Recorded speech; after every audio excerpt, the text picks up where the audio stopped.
Welcome, ladies and gentlemen, to Omni Unity. Bienvenue, mesdames et messieurs, à mon émission Omni Unity.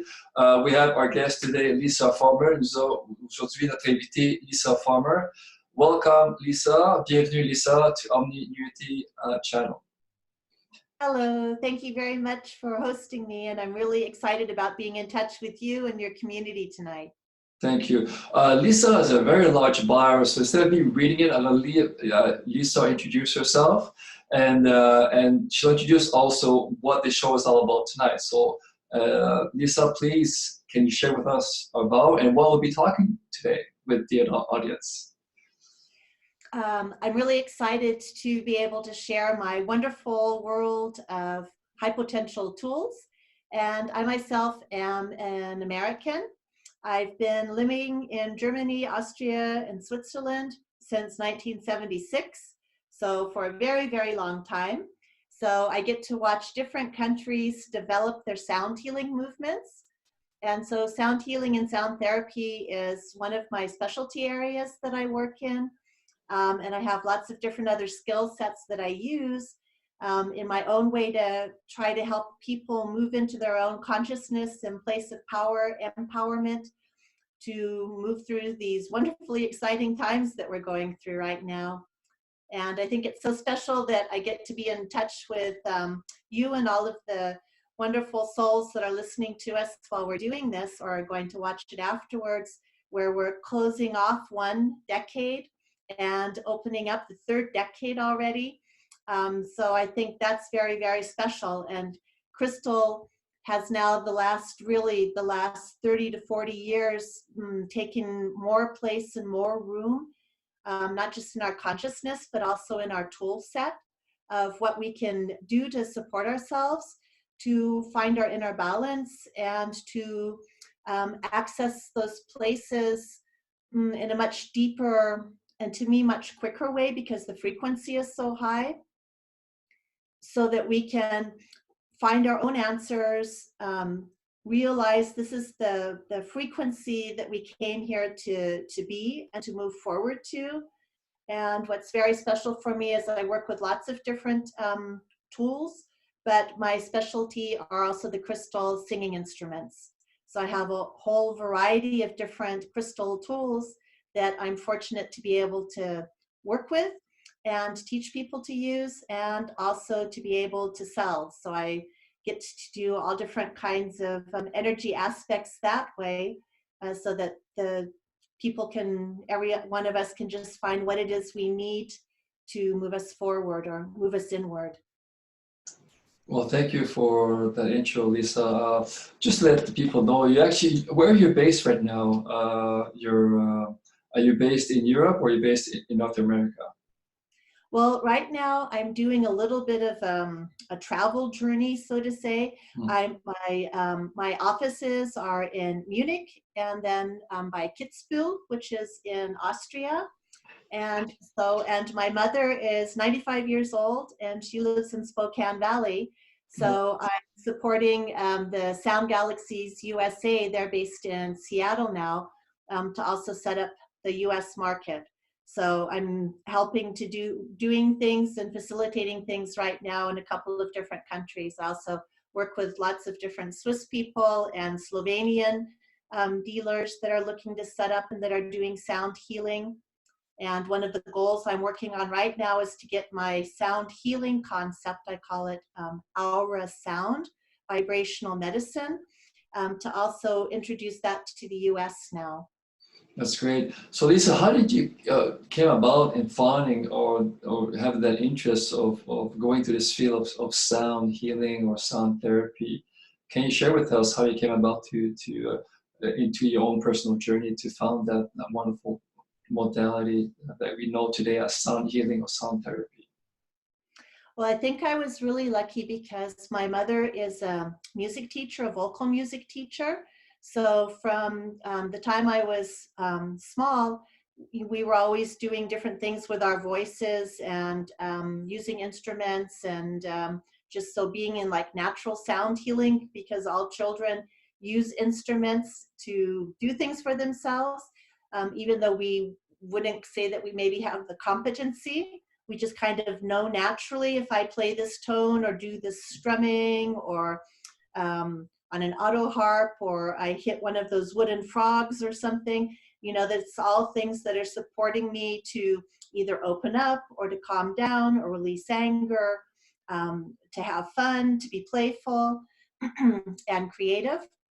And my mother also learned a system, which I can't say too precisely about, but she also learned from a Hungarian, it was called Kodai. It was also a certain way to facilitate teaching of music to children. So I grew up kind of like in that environment and played the oboe and the cello and clarinet myself in orchestra and loved it. And so also playing an instrument was important to me. And when I moved to Germany in 1976 as an exchange student, then I didn't have the possibility to carry on with musical instruments. So I did different things with my voice and with singing and just trying stuff out.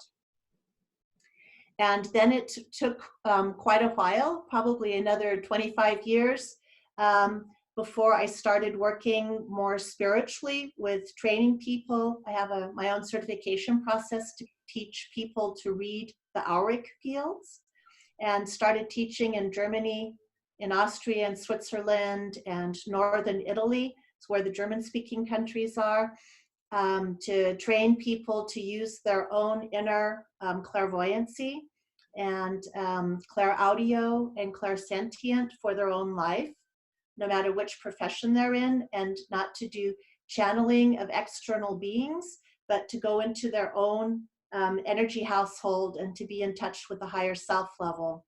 So I trained lots and lots of people to do that. And then I started working with my voice again. It came through that all of a sudden I should start doing toning and healing work just using my voice. And I was already interested in the frosted bowls. They just started to really become popular.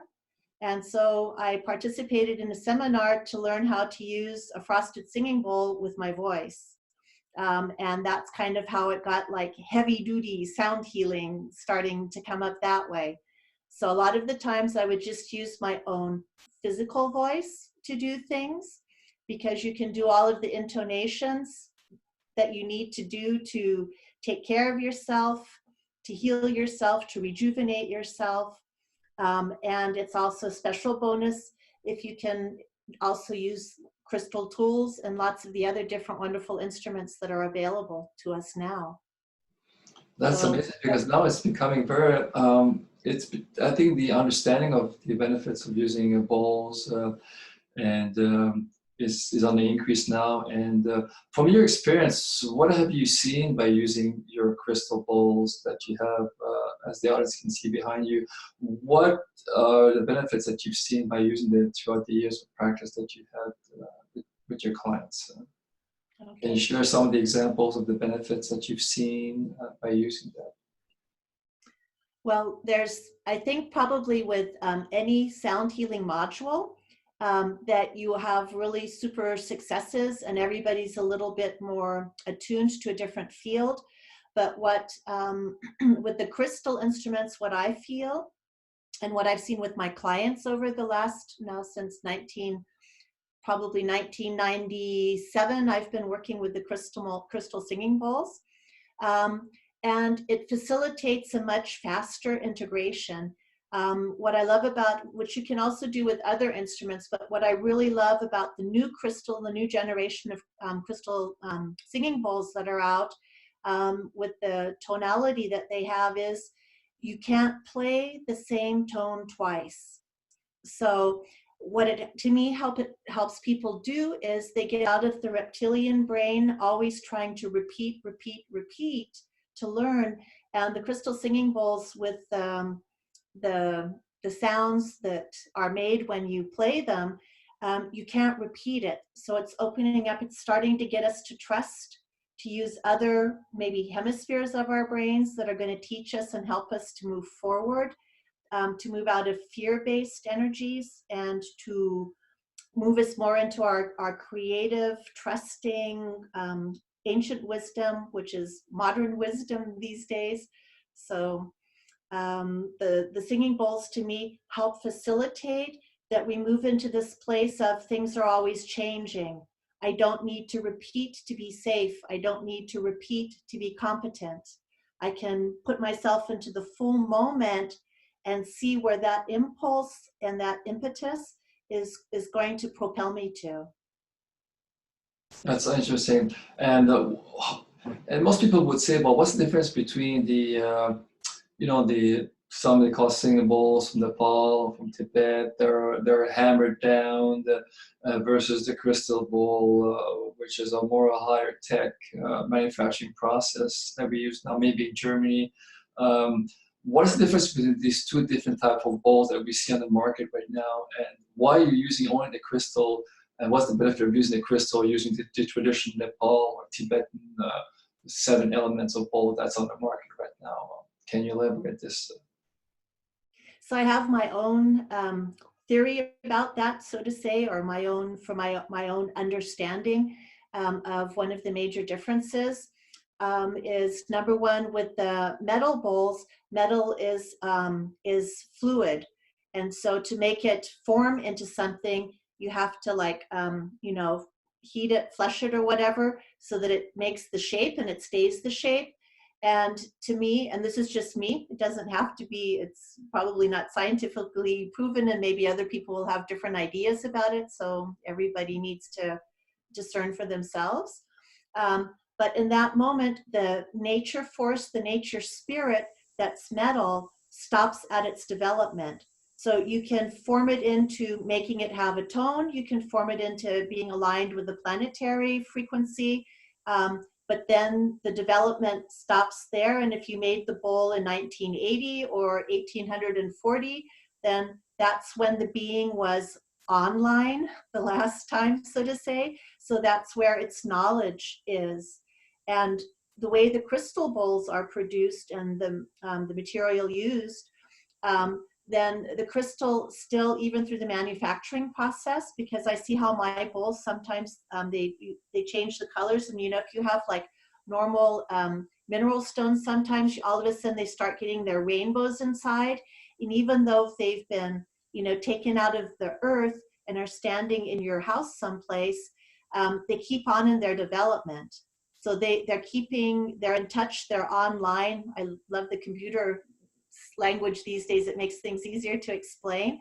So to me, the element SeO2 or crystal it stays online. So it's representing our skeletal system. We have the being able to put things back onto a day-to-day basis of like what's going on in the planet, which information is coming through, and the crystal beings, even in the new form as the bowl, are still live and functioning to bring us this information, to transform it for us so that we can process it in a different way. So that's, to me, one of my feelings, is that my bowls live in a different way. If I want to bring metal up to line 2019, I'd have to melt it down, reform it, and then it would have the consciousness of 219. So that's my little theory. Well, that's a very interesting, because most people, I think, have never heard that understanding about the difference between the metal and the crystal. Basically, it seems that the crystal kingdom tend to be slightly, maybe, how should you say it, more evolved than the metal kingdom. Would you say that as a way of very simplifying things for people to understand? Or is the process of manufacturing that's entering into account that you just explained to us right now? It could be both. I mean, metal has its validity and it has its purpose, and it's still depending upon where you are in your development or which things you want to work on. Then metal bowls are very special and very important. But for me, I have a different understanding, and I always say this is my understanding, and it doesn't have to fit everybody's bill there. But also, the earth is moving, we always talk about the evolution of the earth, and she's moving faster on one level. So things are sped up, but we're still aligning bowls to old planetary tones. that were valid a couple hundred years ago, that made sense then, but the earth has gone really dynamic in the last, 50 to 80 years. So to me also, the frequencies they're not the same. To me, it's not maybe the same place. It's a good intention, and it's definitely going to move something with you. But I'm not, for myself and my clients, I'm not convinced that, it's really what's helping us to move forward. How often if I listen to an old tone, which might be beautiful, I'm not saying it's not nice to listen to, but what does it reset in me? What part of my being is it activating? Is it even if it, all sound healing modules make you feel maybe more relaxed or more in tuned, but is it bringing me into my highest level of being conscious right now? Does it have the possibility to do that when the element itself has kind of like been stuck installed, and then it's tuned to something where even if you listen to like the tapes of NASA in the meantime, when they go out and do planetary, tapings of things, the planets sound totally different. So is it supporting to sustain something that makes people more comfortable to move forward? Or is it giving them kind of like increasing the old comfort zone? And at the end of the day, it's not helping them to really move forward, to be in a different level of trust and development and creativity and flow. So that's, something that everybody can think and feel about for themselves, because these are just things, these are just like what I've discovered with my clients in the last 30 years of having my business, is that, for example, if somebody really wants to work through the abused inner child, then a lot of times the metal bowls to me can be very supportive there, because they're attuning somebody else to these really old pain levels that keep reoccurring. A lot of inner child work is, it needs to be repetitive in a certain way so that always a new level of trust, bonding can take place. To me, when I work with the crystal instruments, I'm working with the healed inner child. That's already somebody who's already moving forward. And I'm not saying that is like it's not devaluing somebody or where they are with like their inner growth work. It's just a difference of frequency. The crystal is supporting the child who's the adventurer, who's ready to go out and see the world and wants to have a bigger part in changing things. It's found its inner comfort. It's found its inner peace. It's moved out of the victim and the, let's see, what do you call it? Sometimes, even though English should be my first language, I'm in Germany so long, I sometimes have to think of it. So you have the victim and the victimizer. So it's the crystal instruments move you out of those fields, in my opinion, because more things resonate at the same time. You have all different kinds of tonal levels going on, and just the fact that you can't repeat, it opens up a totally different new field. So that's one of the things that's really exciting to me about the crystal instruments, all of them, no matter if it's a bowl or the singing rods or the tuning forks or the lyra, or there's all different kinds of products out there now. And one of the things I teach in my AuraSound vibrational medicine concept is to do conflict management and mediation. You can do meditation with the bowls, but I also do, because I have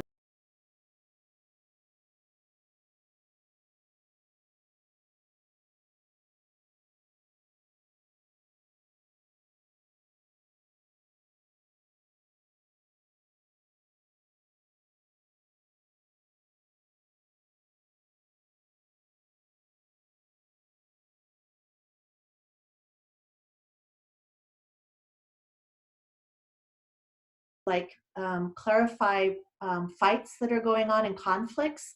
People are stuck with their terminology and they use words. And as we all know, in sound healing, so many shocks bypass our vocabulary, our language part of the brain, and go someplace else. And so when people try to use language to make conflicts, it all has a different context. So one of the things in seminar, when I talk about it, is the word door, for example, D-O-O-R. Having come from an American culture, I was also used to open door policy in the industry, or to having no doors and open space. And a front door was also there to be opened. When I was growing up, at least, things have changed in the US, but back in the old days, you know, the doors, it was like open and you could come and go. And for a lot of Germans, the door is there so that it's closed. You know you've made it in your workplace if you get the corner office with the door you can close. So there's already like a difference. If I'm having a conflict with somebody and I just use the words door, for somebody it was a barrier. They got locked in all the time. For somebody else, they wanted to go out and see the big world and got their fingers pinched in the door. And door hurts. I'm not going to try to go out and have an adventure again. And other people, doors got slammed when people got mad at home. So I have one word and I have no idea what the context is. So when people are trying to clarify things and they use words, then afterwards you do the conflict management with words and language, and then people go back into their head again, and it's always, I should have said this, I should have said that, they said that, I should have said that. And then it's all reset at start. And especially when you use the crystal instruments, everybody gets their voice to use like as one of the tools to do mediation and to do conflict management. You can't repeat the tone. So everybody gets their say. They can do it quietly or more loudly. There's different ways to play a singing bowl to make different sounds with it. But at the end of the day, at some point in time, everything just starts moving into one like sound bath, so to say, with everybody that's involved in the conflict solution. And then at some point in time, it just ebbs and it stopped. Everyone's articulated with the instrument what that was they were feeling. They had their chance to say it and to get it out. And you can't go back and revisit it, because the sound was a sound, and especially with the crystal singing bowls, you can't repeat it. So people tend more, that's my experience, they go more into healing because they feel they were finally heard, they got it out, it was respected, and everybody can move into their own place of being able to move forward with a different power because something's been resolved in a different way. And sound is fantastic that way. Long-standing conflicts are, 20 minutes, 8 minutes, 30 minutes, really quick. So, and people, the whole body, because the sound also moves your whole, we know the water-based system of the human body. So all of those frequencies have been moved in a different way as well, so that the whole system can go in resonance to this new higher state and can sustain it much more. Yeah, it's interesting that you mentioned about water, because we understand about the fourth phase of water now, and the importance of water as being a medium for transporting or transferring communication from cell to cell. And we understand now, even with the what we call fascia, which is actually we come to understand that it's a crystalline network. They release information through the fascia, through our organs, and sometimes when people have been traumatized, whatever age group, those traumas are lodged around the fascia in certain organs. And yeah, it seems to me, if it's a crystalline, if the fascia is a crystalline network, that using the crystal bowl is actually a fantastic medium, because it is crystalline already, the crystalline bowl, right? So the transmission of that information would be far more efficient through the fascia crystalline network than your typical metal bowl, right? So it does have an importance using crystalline bowl, and because of the crystalline network in the bowl and in the fascia of the human body. So it's a more like they understand each other. It's much easier to use that type of bowl technology They're using, like you just mentioned, the typical ancient metal bowl. And since we enter a time of on the planet where the frequencies are changing on a daily, monthly, yearly basis, like you said, we have to keep in times with the current frequencies. And the crystals tend to be in the flow with things, right? They tend to evolve as the frequencies evolve. You know, it's very interesting.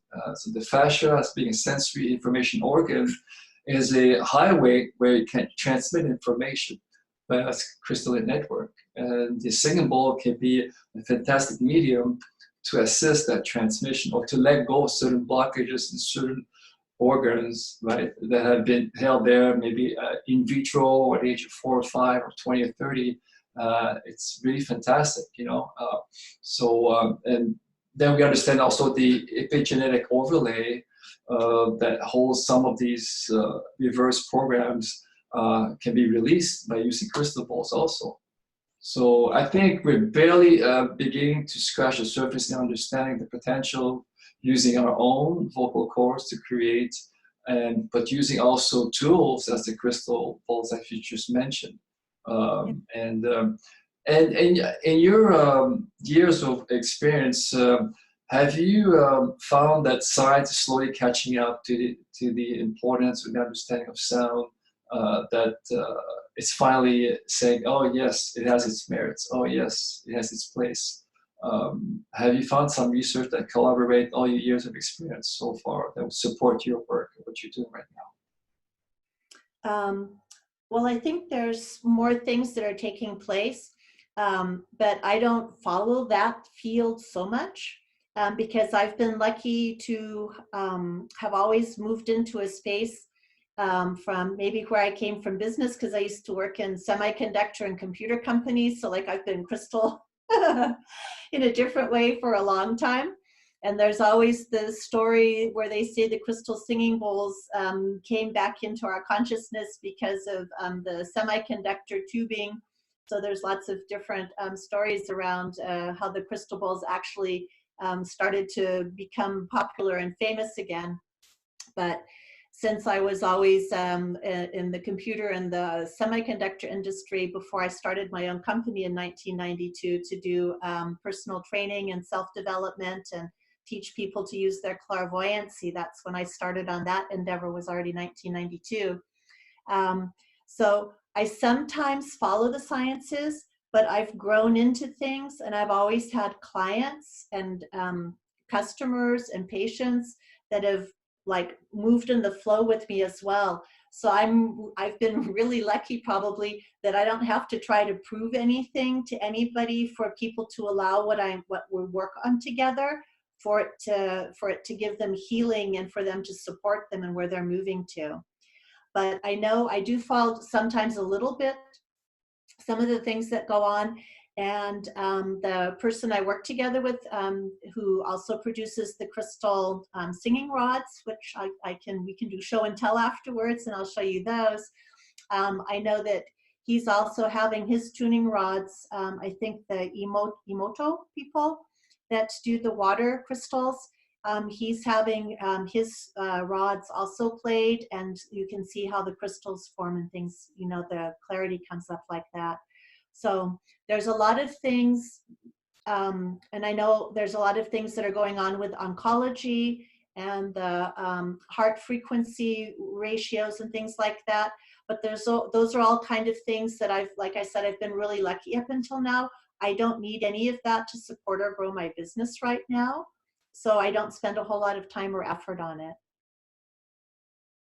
So basically you're really getting information to the experiences that you have with your clients, and that's how you understand the efficacy of your bowls and what they're doing to the fascia network or the aura, helping to cleanse any traumas that may be lingering in the fascia network or in the aura or in the chakras.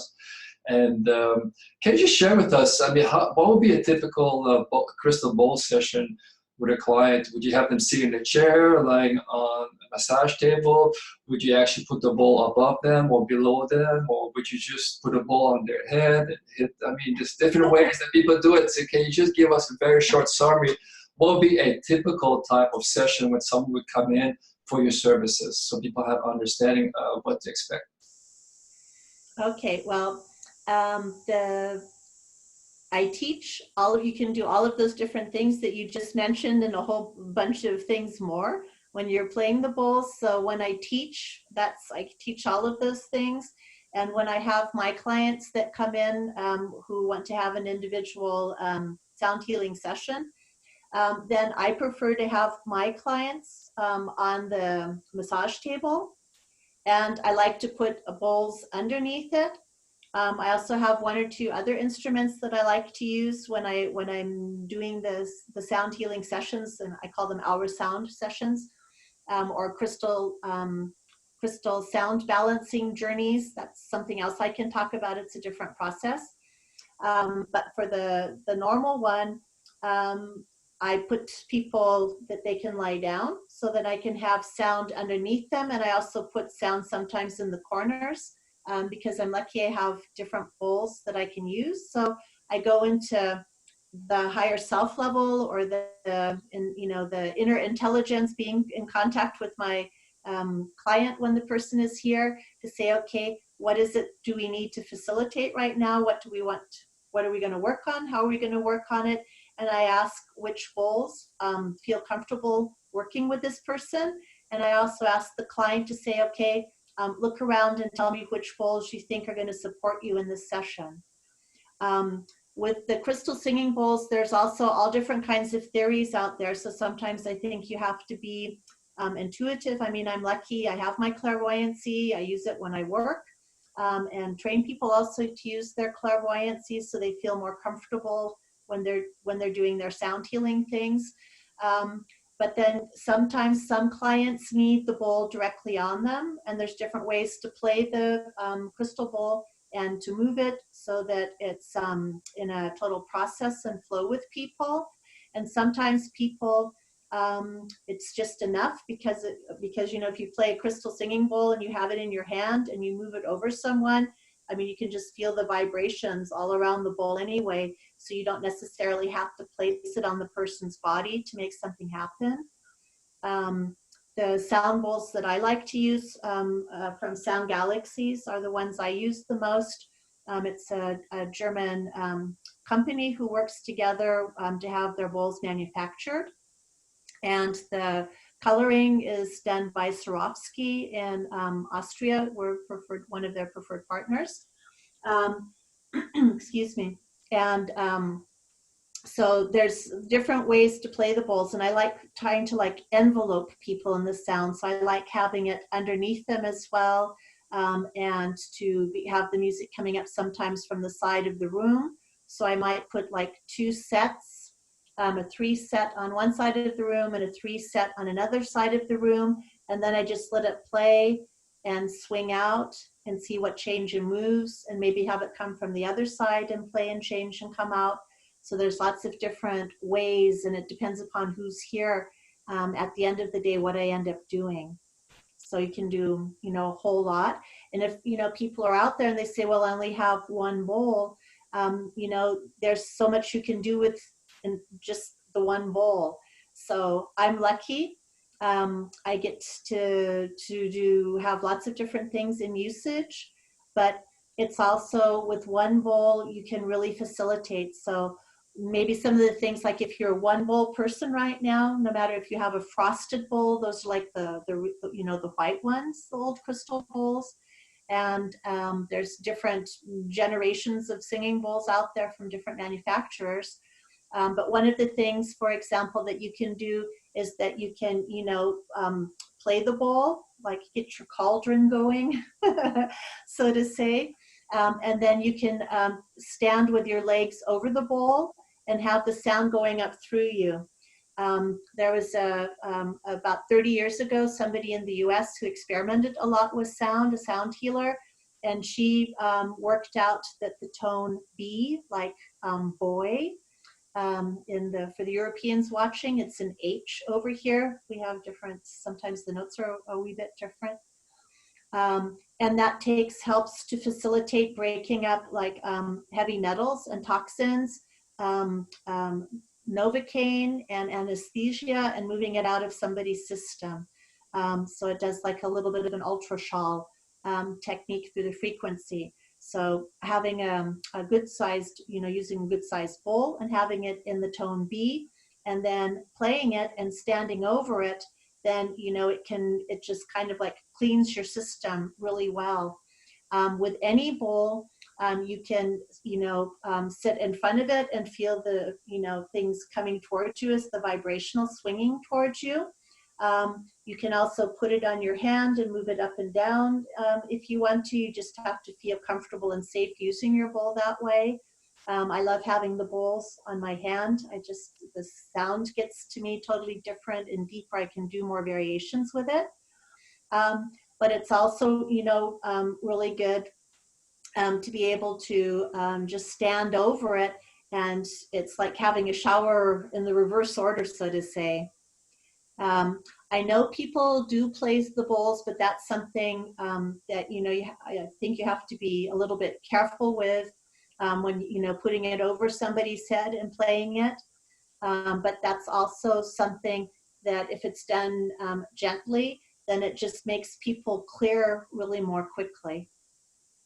So it's very interesting that you mentioned about the bowls, about detoxification, because we understand now more and more about the trauma being lodged in the fascia crystalline network. We understand about being lodged in our organs or musculature or in the aura. But most people would probably say, well, we've never heard about using singing bowls, especially crystalline singing bowls, to actually detox. That's something most people would be not aware of.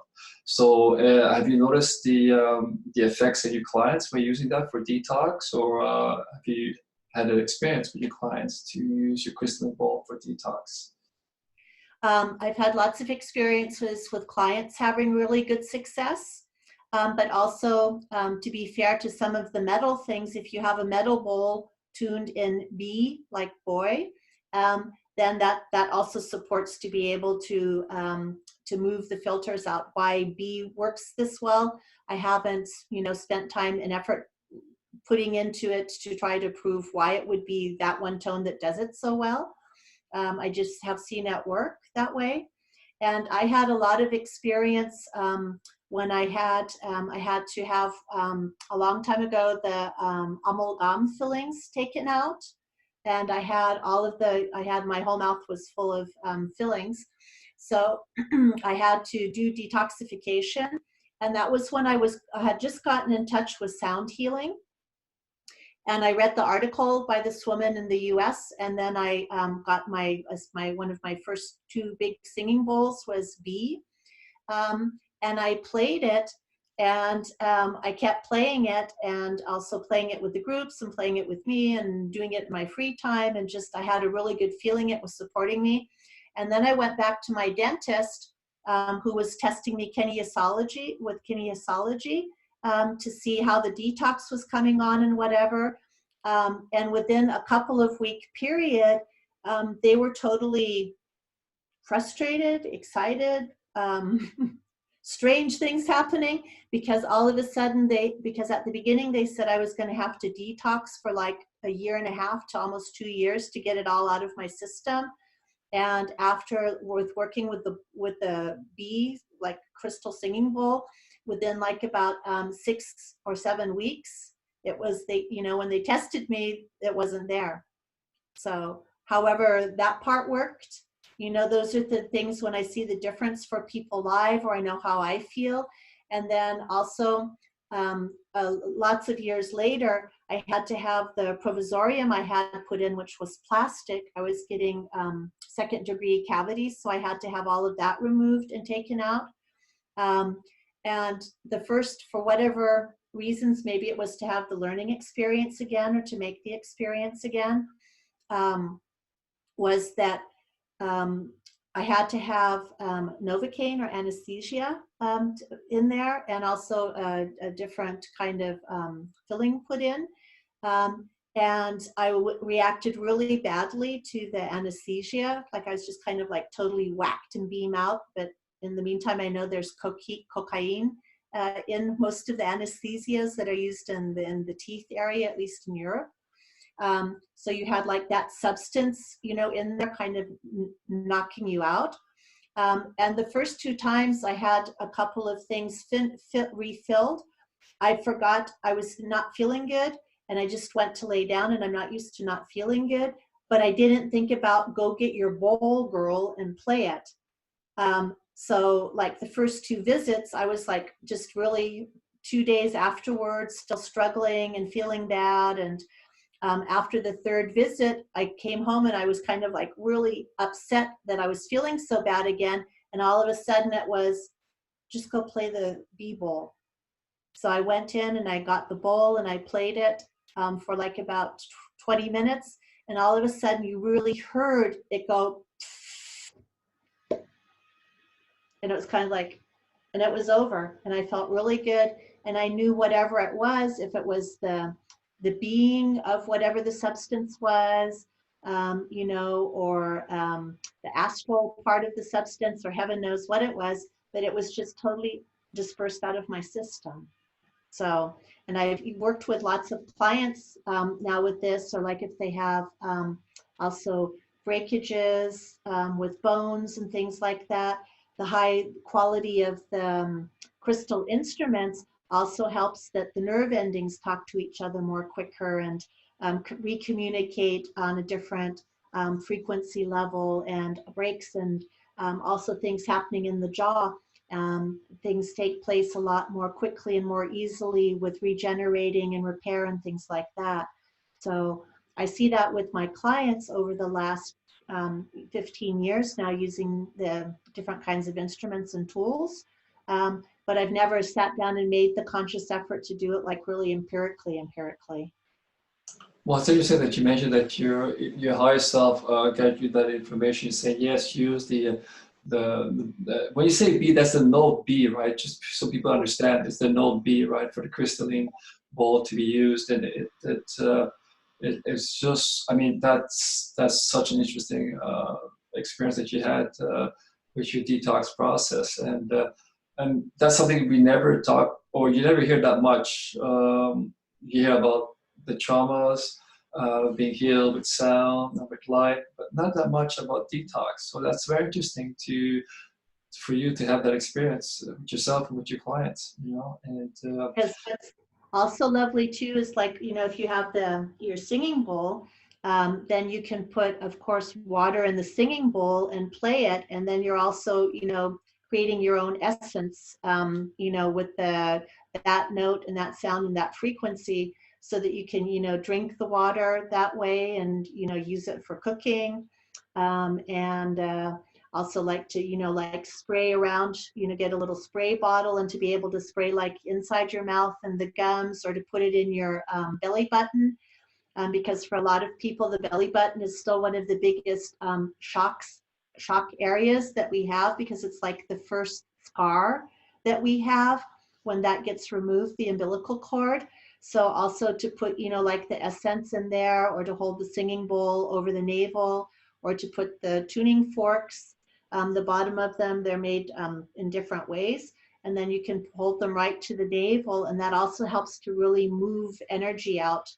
And since the solar plexus also, you know, helps us release from emotional body and mental body, and that we feel the connection to the spiritual body that way, then it's also a really good starting place, you know, to really focus with the crystal instruments sometimes for people, is to go right in there and help them to feel that they're moving old energy out, and also with the moving, being able to then accept that a higher frequency is coming in. And that's what I love about sound. Principally, it makes no difference which instrument in that sense.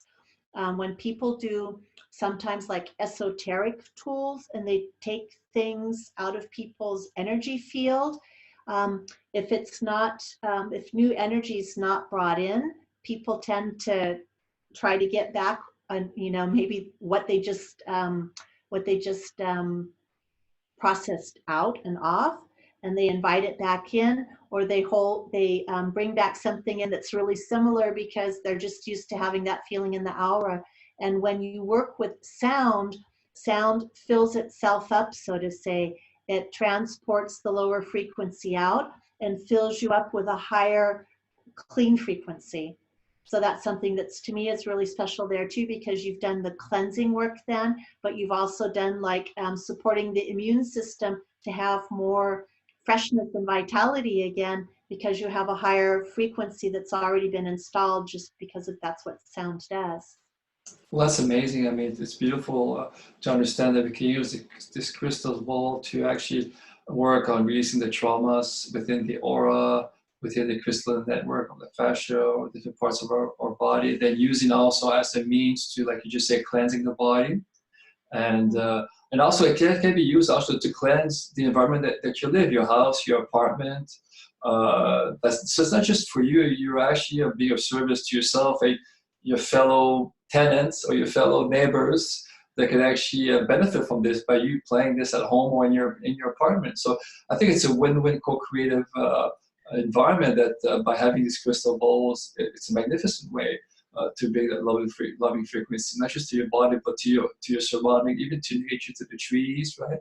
So it's like the living, dancing, co-creative sound journey, you know? So what I do is when I teach as well, and these are the things that's just where I'm coming from. So everybody's entitled to have also every time their own opinion to things. But for me, it's really important to, like when I play my crystal singing bowls, if I'm in a space, like living in a house and other people are living above me or below me, then I ask that the higher self level of those around me, that what I'm doing with a singing bowl is only used by them, utilized by them, if it supports their highest level of being. So I'm not like forcing people to take whatever frequencies I'm supplying.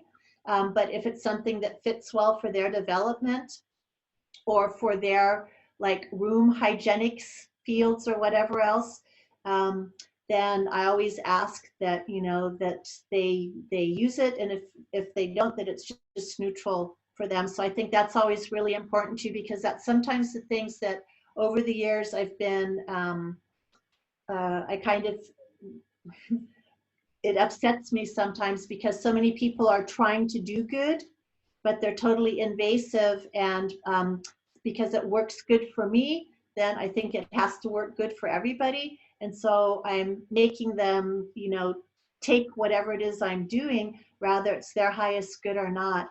So since all the metal bowls, but also especially the crystal bowls, then since those are also to me still living beings, then I want us to be in a good state with each other. So I always ask for everyone's higher best and to the harm of none, that the instruments, when they get played, how to use the frequencies so that nobody's like forced.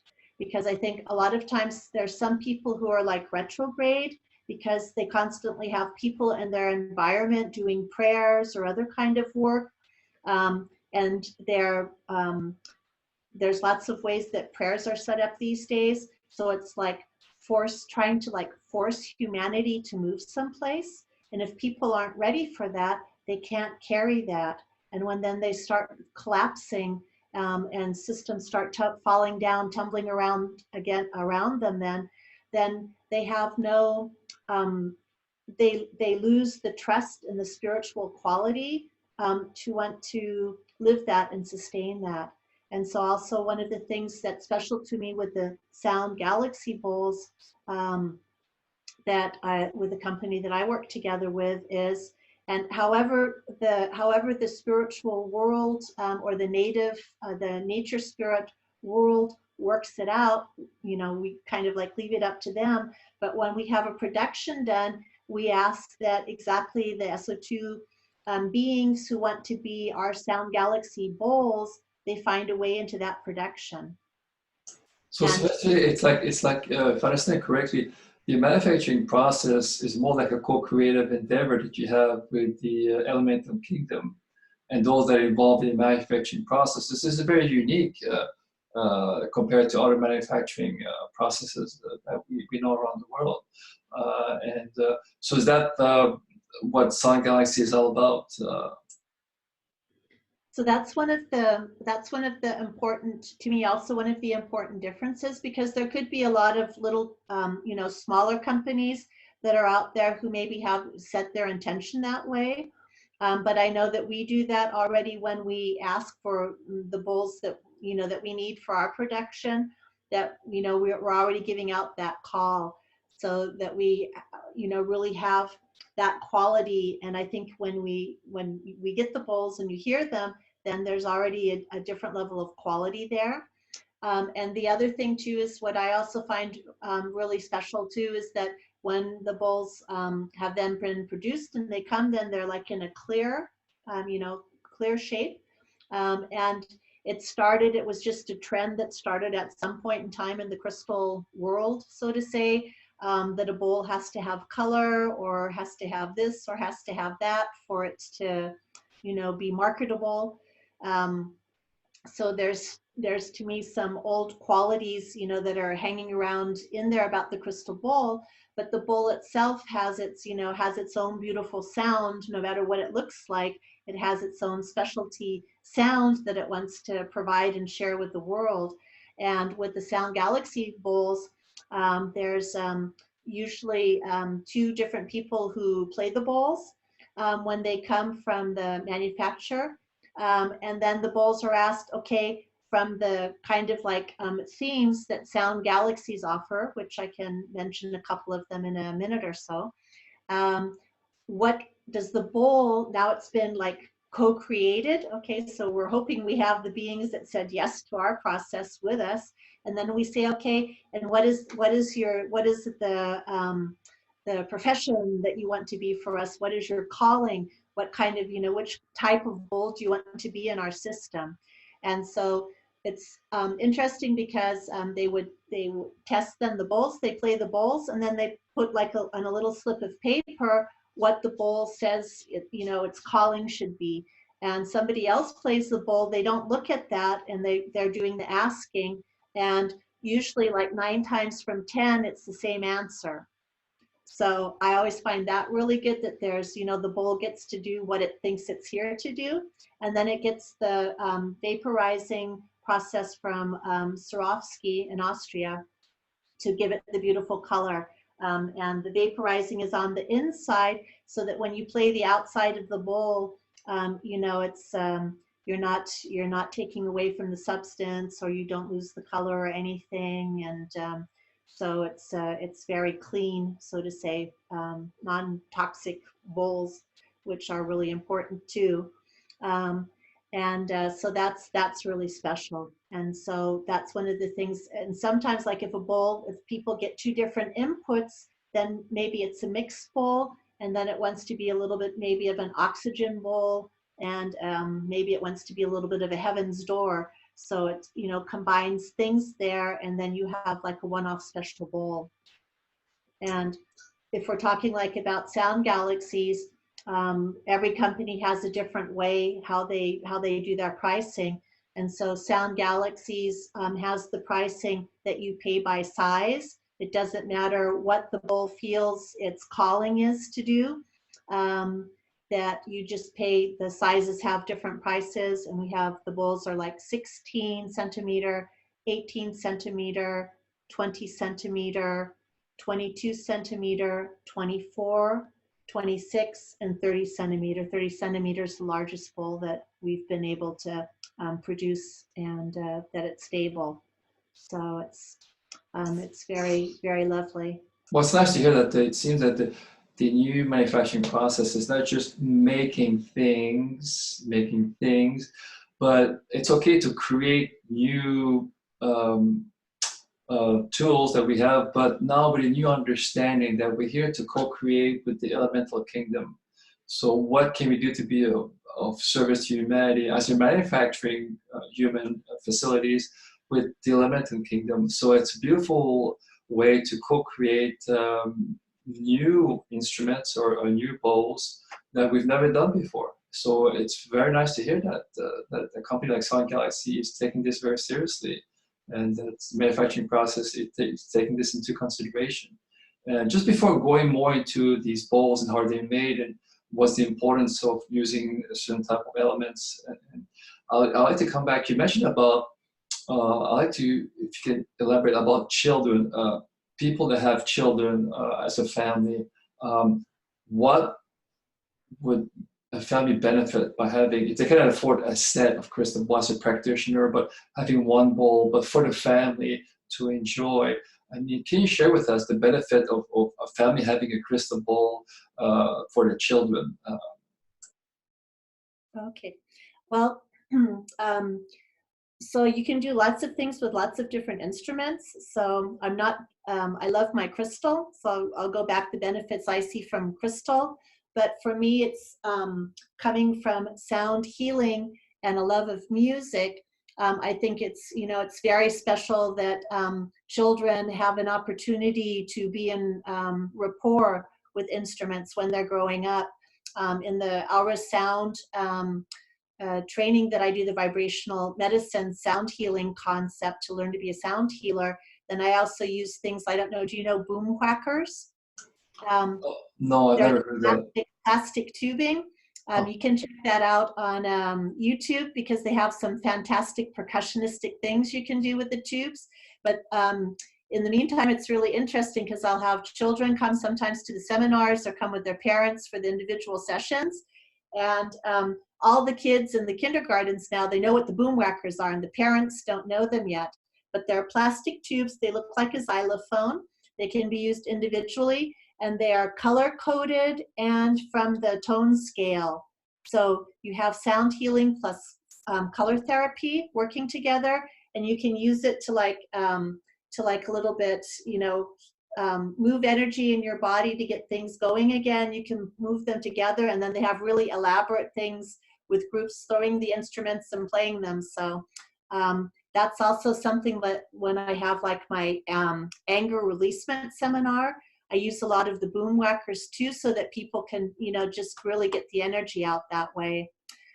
With the crystal instruments, I think what's important about being able to have those at home is that they help, especially the younger generation that's come, like especially after 1999, to remember why they're here, so that they don't, you know, they have a lot more things to deal with than we did when we were growing up. You have all of the different, you know, it's difficult topic now these days with to vaccinate, not to vaccinate. What does the vaccination do? What does it not do? So that's a whole political issue there.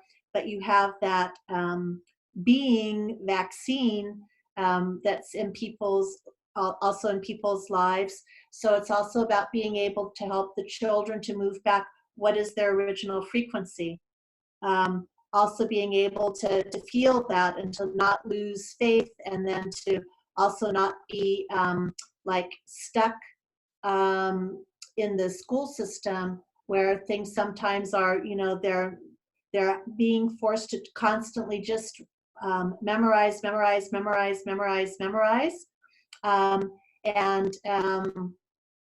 So it helps them to release all of this pressure in their head that's there, to move them back into the field where they feel like connected again, where they get more creative, where they can learn more easily, where by playing the instrument, it takes off like all the different kinds of maybe having to sit so long in, you know, at school and everything. And like if you put in like some water into the bowl and then you play it, you make like little tsunamis and tidal waves. So it like spurts out water at you. So it's like refreshing after the end of the day to go in and to have, you know, just to play and play with the water and the playfulness of the water and the bowl to move things.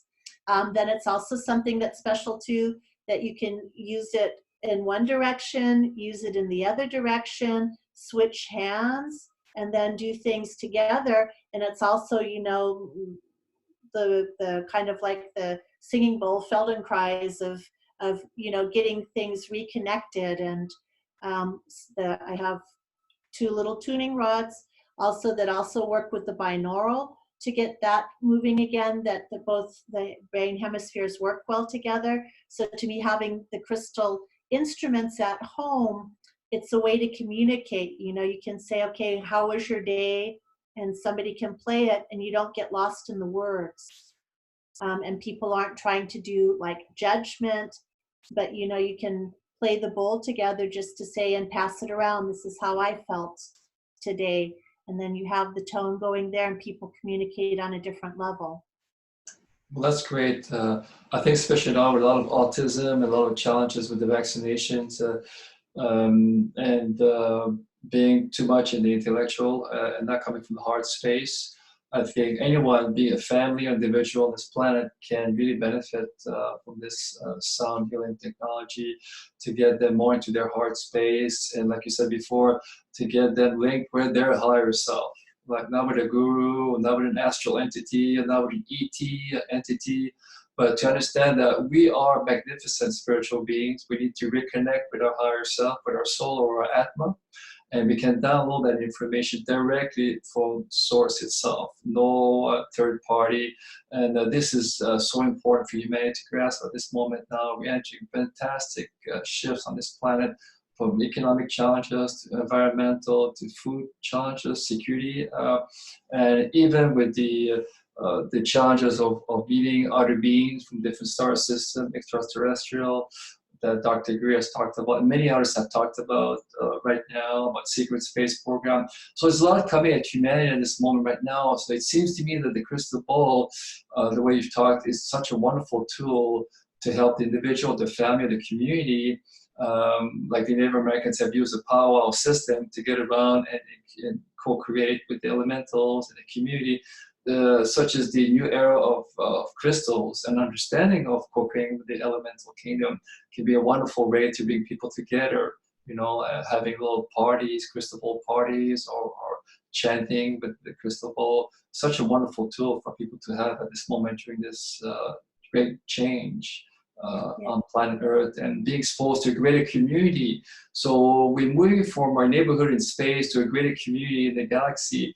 Understand that we're not the only ones here. There are many other beings, many different extraterrestrial, that in different star systems in the Milky Way galaxy and in Andromeda and even Triangulum galaxy. That it's such a big place to play. And by finding ways to heal ourselves, using crystal balls, and to cleanse ourselves, we'd be in a better position to co-create together as a planetary race, and also to make the steps to make contact with these beings. So there's a lot coming at humanity, and it's such a wonderful tool that manufacturing companies like SoundGalaxies are taking this very seriously in a way of understanding co-creating versus competing.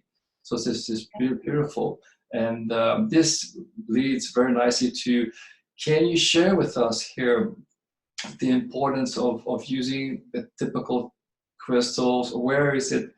How is it being used, or you have different, like you just mentioned before, coloring agents that you've used, you mentioned before, different shapes, so can you just have a summary for the listeners, the size and shape and the manufacturing process, the importance of using certain type of crystals, because there's so much out there and people tend to be confused with all different companies. And so can you just share with us your affiliation with SoundGalaxies, and why SoundGalaxies very committed to offer the best quality and the co-creative understanding of the benefits with the elemental kingdom. Okay.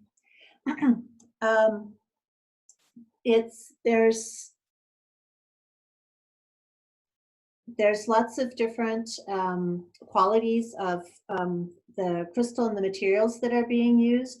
And right now, I'd say my understanding from the worldwide perspective is that the best substance, so to say, still comes from the US, like with South Carolina or with Arkansas, that it's still the purest, quartz to be used, and it's not, a lot of times things are radiation exposed these days, depending upon who's doing and how the production is being done.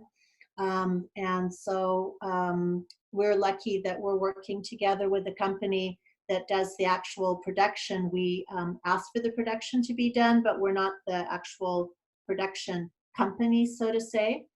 We're working with, and they're out of the old glass flowing tradition in Germany. That's, so to say, the liaison companies that we work with for them to do the actual physical productions.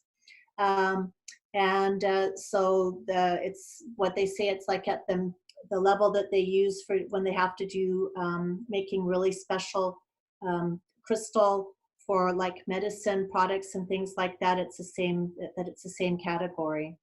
But that's also a part of the process that the owner of the company works with.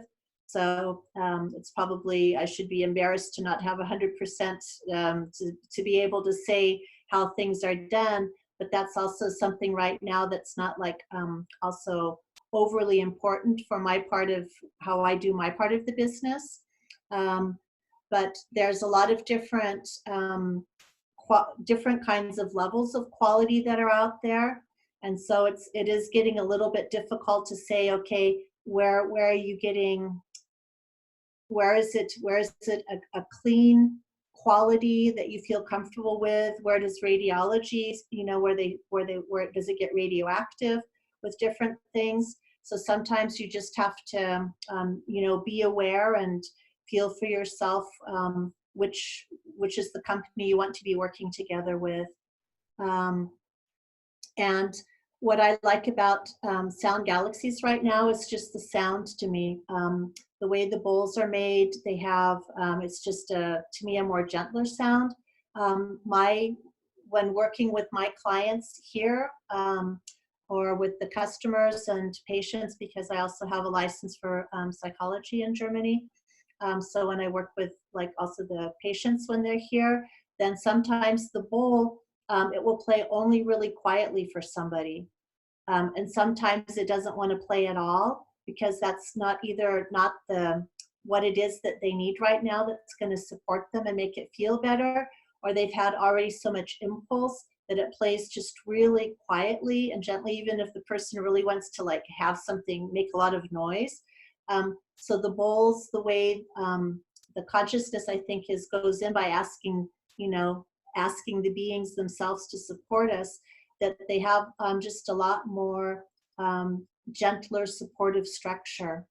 And for example, sometimes with people, when they come and they want to buy a bowl, then they fall in love optically with the bowl and think, oh, this is it. And then the bowl just refuses to totally play for them. It's like, no, there's something here that's going to support you much better.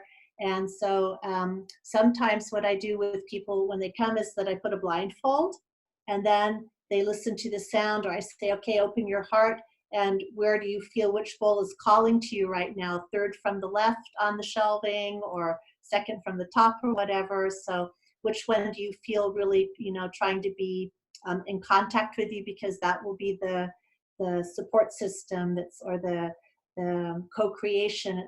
It's always about also being able to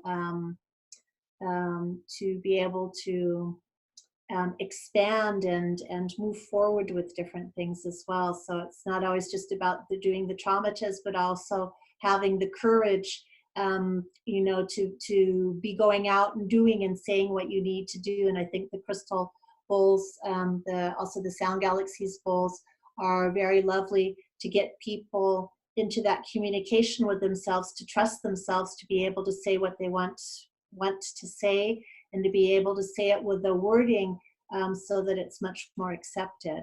So I think all of that is part of the process that goes into the bowls there. So most bowls these days, unfortunately, in the German market as well, all of like the glass flowing companies, for the most part, they've invested and moved their productions into China. But not every Chinese company is the same. So if you go into the big, huge companies there, and sometimes I need the frosted singing bowls for clients as well. There's almost nobody making those in Europe anymore. For a while they were being made in France, or some were being made in Germany or Austria, and all of that production is too expensive now. So most of those companies have gone and done partnering with different kinds of Chinese companies. And we're really lucky to be working with like a middle-sized company that has grassroots there still, that also like has a spiritual message in it. It's not just there to do like, mass production for the cheapest price, and if it aura bashes you because there's the sounds off or whatever. We're really lucky to work with a company who also has a different mentality and philosophy. So well, that's nice to hear that. SoundGalaxies is a US based company. no, it's German. It's a German. German-based company. So it's the owner of the company is nearby Munich, and she works together with the German. I'm not sure what it's called. I just call it the old glass blowing technology. I would have to look in my little dictionary to see what the word is in English for that kind of. It does like the glass production and the crystal glass production and crystal bottles or all of those kind of things. There's a certain word for it in German. Never had to say it in English up until now. So the crystals, they actually, the company SoundGalaxies, do they use the crystals from Arkansas that you just mentioned? Is that where they get their source? South Carolina. Oh, South Carolina, okay. So I mean, they have a very strict protocol as to where they get their crystals, right? So I mean, the level of consciousness and the way of awareness for a company in the 21st century is very impressive. To find a company who's really conscientious and co-creates with the elemental kingdom, that has a lot to say. So that's really amazing. And I'd like to go into just a little bit of the tuning forks. I know it's becoming very interesting that people talk about the traditional aluminum tuning forks. Now you have the crystal tuning forks.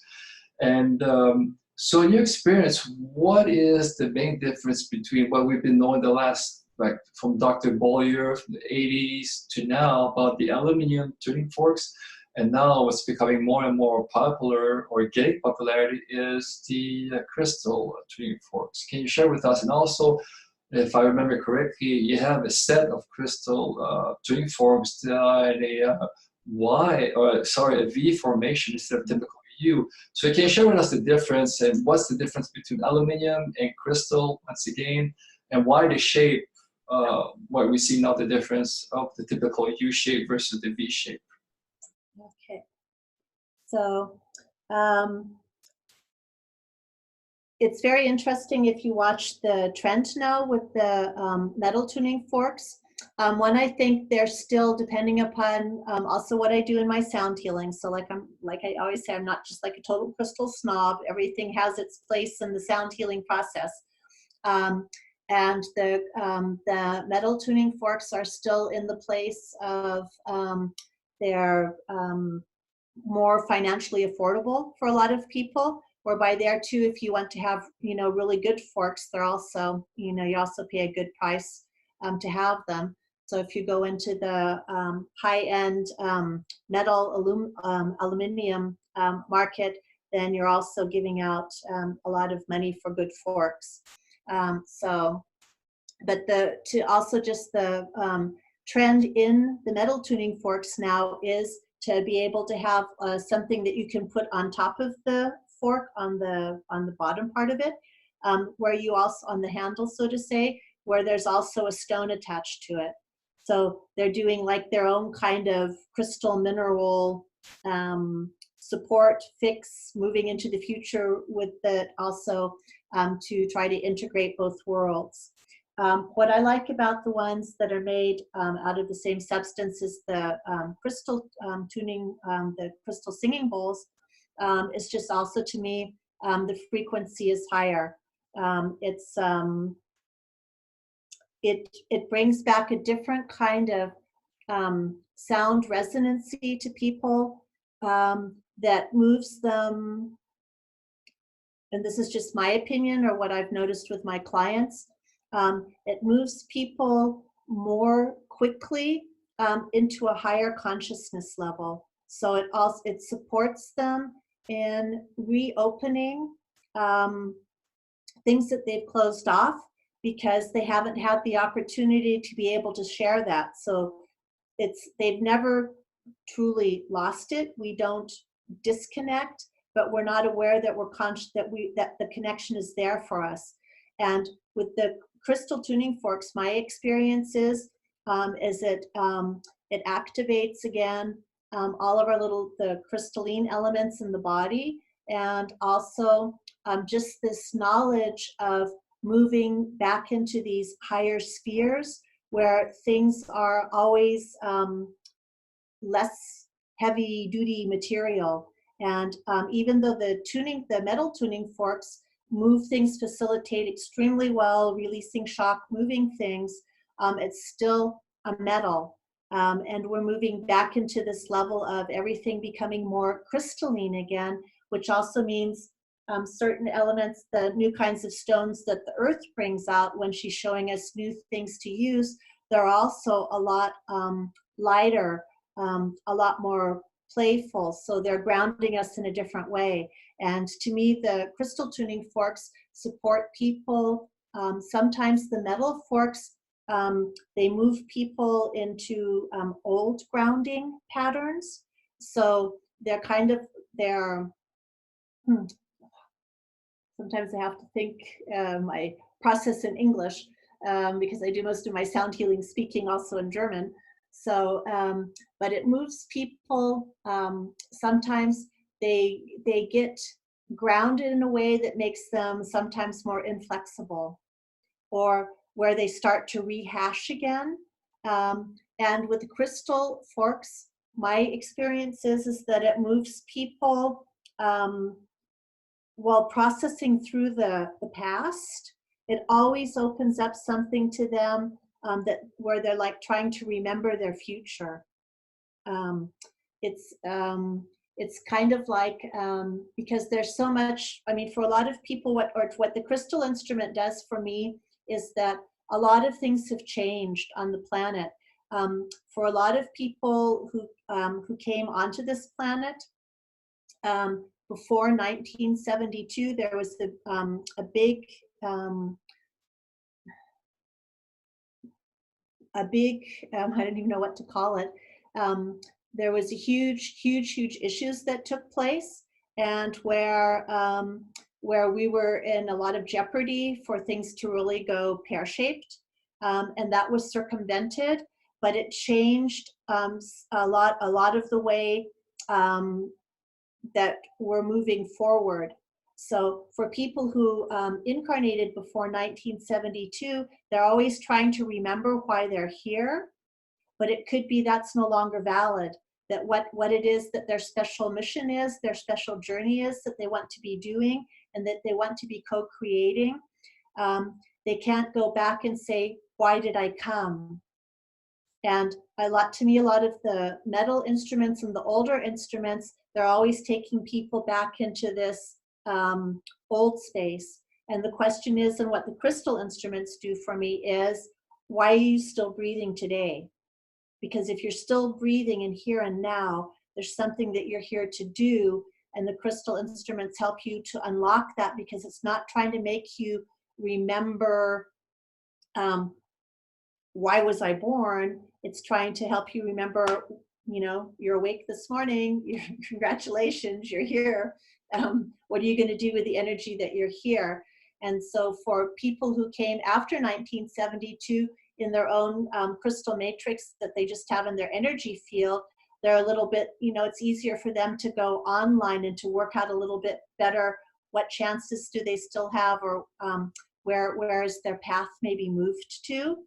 And also then again in 1983, or with the harmonic convergence in 86, and then in 1999 when we had this huge eclipse that took place, it changed a lot of things. So it's no longer trying to go back in through spiritual processes to why did I come, why was I born, but like I said, the crystal instruments help you understand why are you still breathing, and what is the potential now. And since our world is moving more quickly, and when we move into the higher spheres of being and oscillate third, fourth, fifth, sixth, back, forth, where everybody else, whatever people's numbers are, where they think they're going with their spiritual development, that's all over the place with the different systems people have. But what the tuning forks help us do is to be able to move back and forth gracefully so that we don't have like a psychotic behavior coming in with being disoriented and disjointed. That means I can feel much more clearly where I am.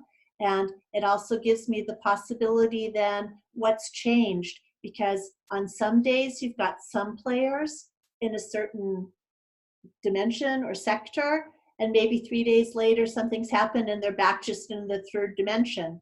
So we don't just right now, we haven't moved in a linear fashion that you just all of a sudden you're in the fourth or the fifth and that's the only place you are. We move back and forth. And the crystal tools, I find, help you to understand better where you are, where you're moving back and forth to clean energy from both spheres, that you can integrate it better.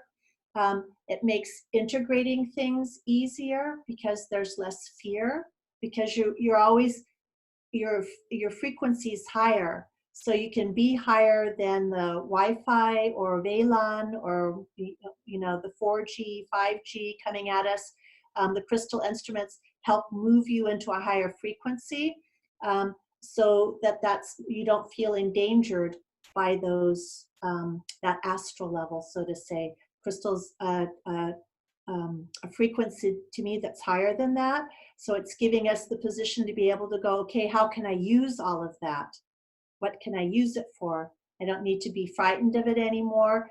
It's new technology, but how can I utilize it in a different way and to help my my vegetative body, my emotional, my mental body also just be in sync with it, and to know that I'm more than what that man-made frequency could possibly be. And the crystal instruments to me just keep you in that time set of being able to curious and experiment and to work out what your way is that you can use it. And everyone has to find their own special way of incorporating all of those frequencies that are coming in. And even though I still, for certain things, love the metal instruments, or to put, like, you have like the minerals that you can put on top of it, but it's still sometimes a frequency if people have lots of metal in their body, from just alone what people have in their mouth teeth-wise, or if you have, depending upon if you have like an artificial shoulder or, things like that, a metal plate from a skiing accident or whatever, then if you go back into the metal world, sometimes it just, it puts people back into this being too stuck or stubborn place sometimes. That's great. And can you share with us also the shape of, you just showed us two different shapes, the U one and the V one. Here's the one. That's kind of more like the classic one. And I would probably just, although I'm not a producer of the instruments, so maybe one of the production people is going to go, oh my gosh, what did she just say? But I think this might be the more stable form to produce in, that's maybe why it looks this way. I'm not aware that a whole lot of maybe like spiritual technology went into it. Maybe people just felt that's more, maybe it's just more one of those old kind of relic things from old symbologies or something like that it works. I have no idea, but I think maybe it's just more stable for them to be able to produce, because most of the tuning forks do really have, like you say, the U form like that.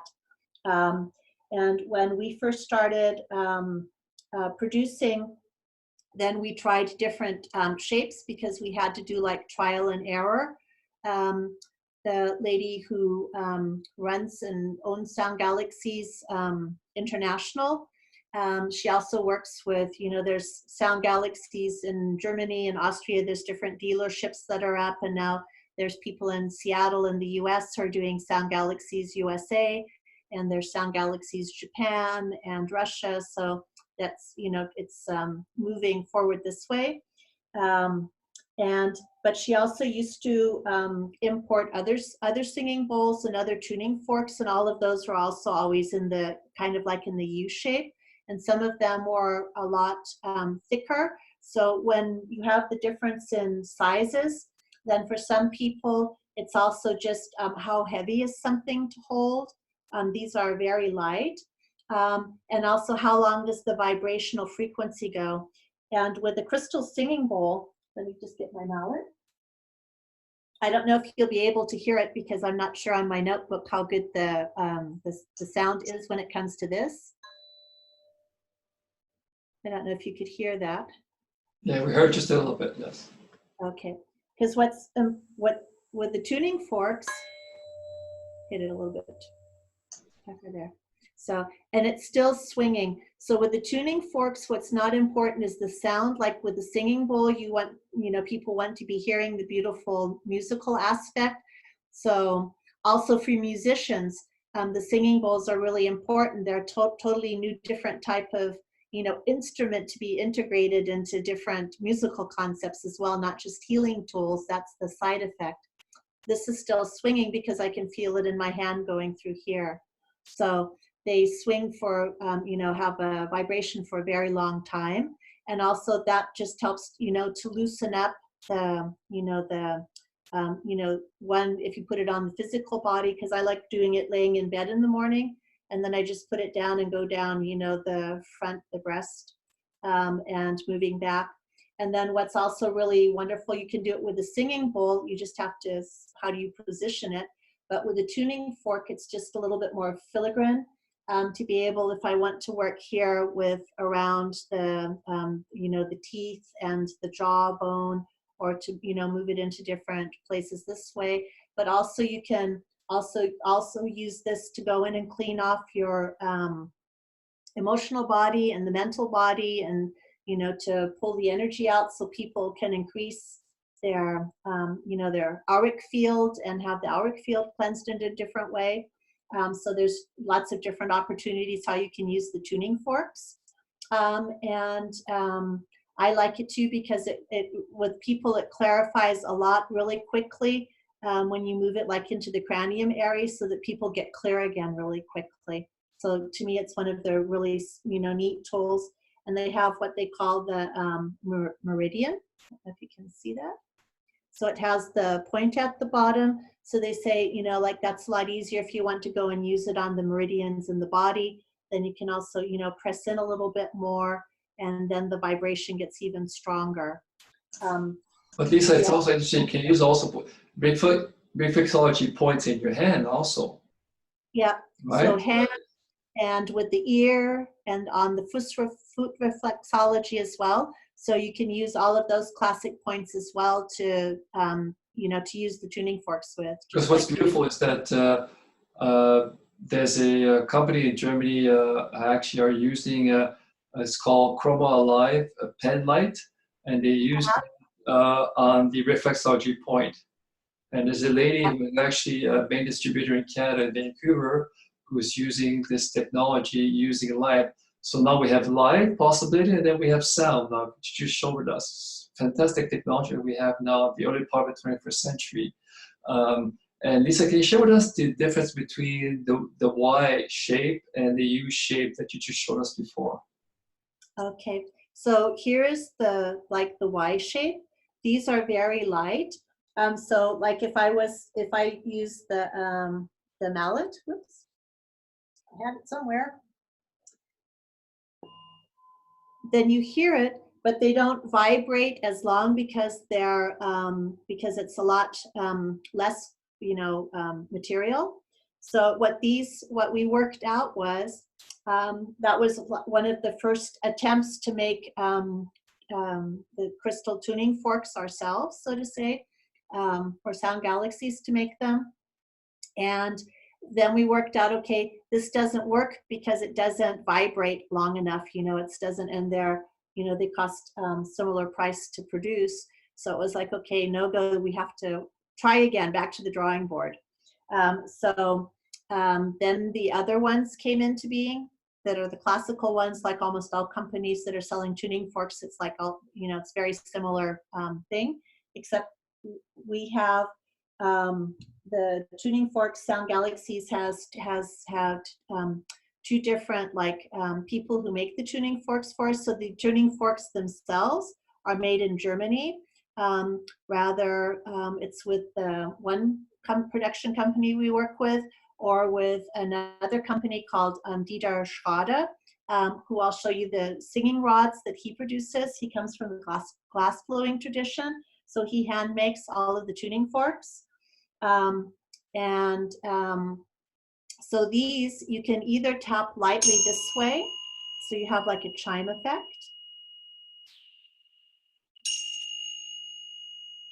But what's very special is down at the bottom you have like a bulb, and I'm not sure how well you can see it. And what you do is you tap. And up on my YouTube channel, there's me working with Eric Isaac, who's SoundGalaxies USA. A year ago, we put something up where I was working with him. And what you can do is you just go in and you know, like press it, put it someplace on your body. That's the problem. I'm missing a hand now that we need to demonstrate on, unfortunately. And you can put it in, and that what you do is that you tap, you just tap down. You can tap this way and roll them on somebody's body as well. And then doing this.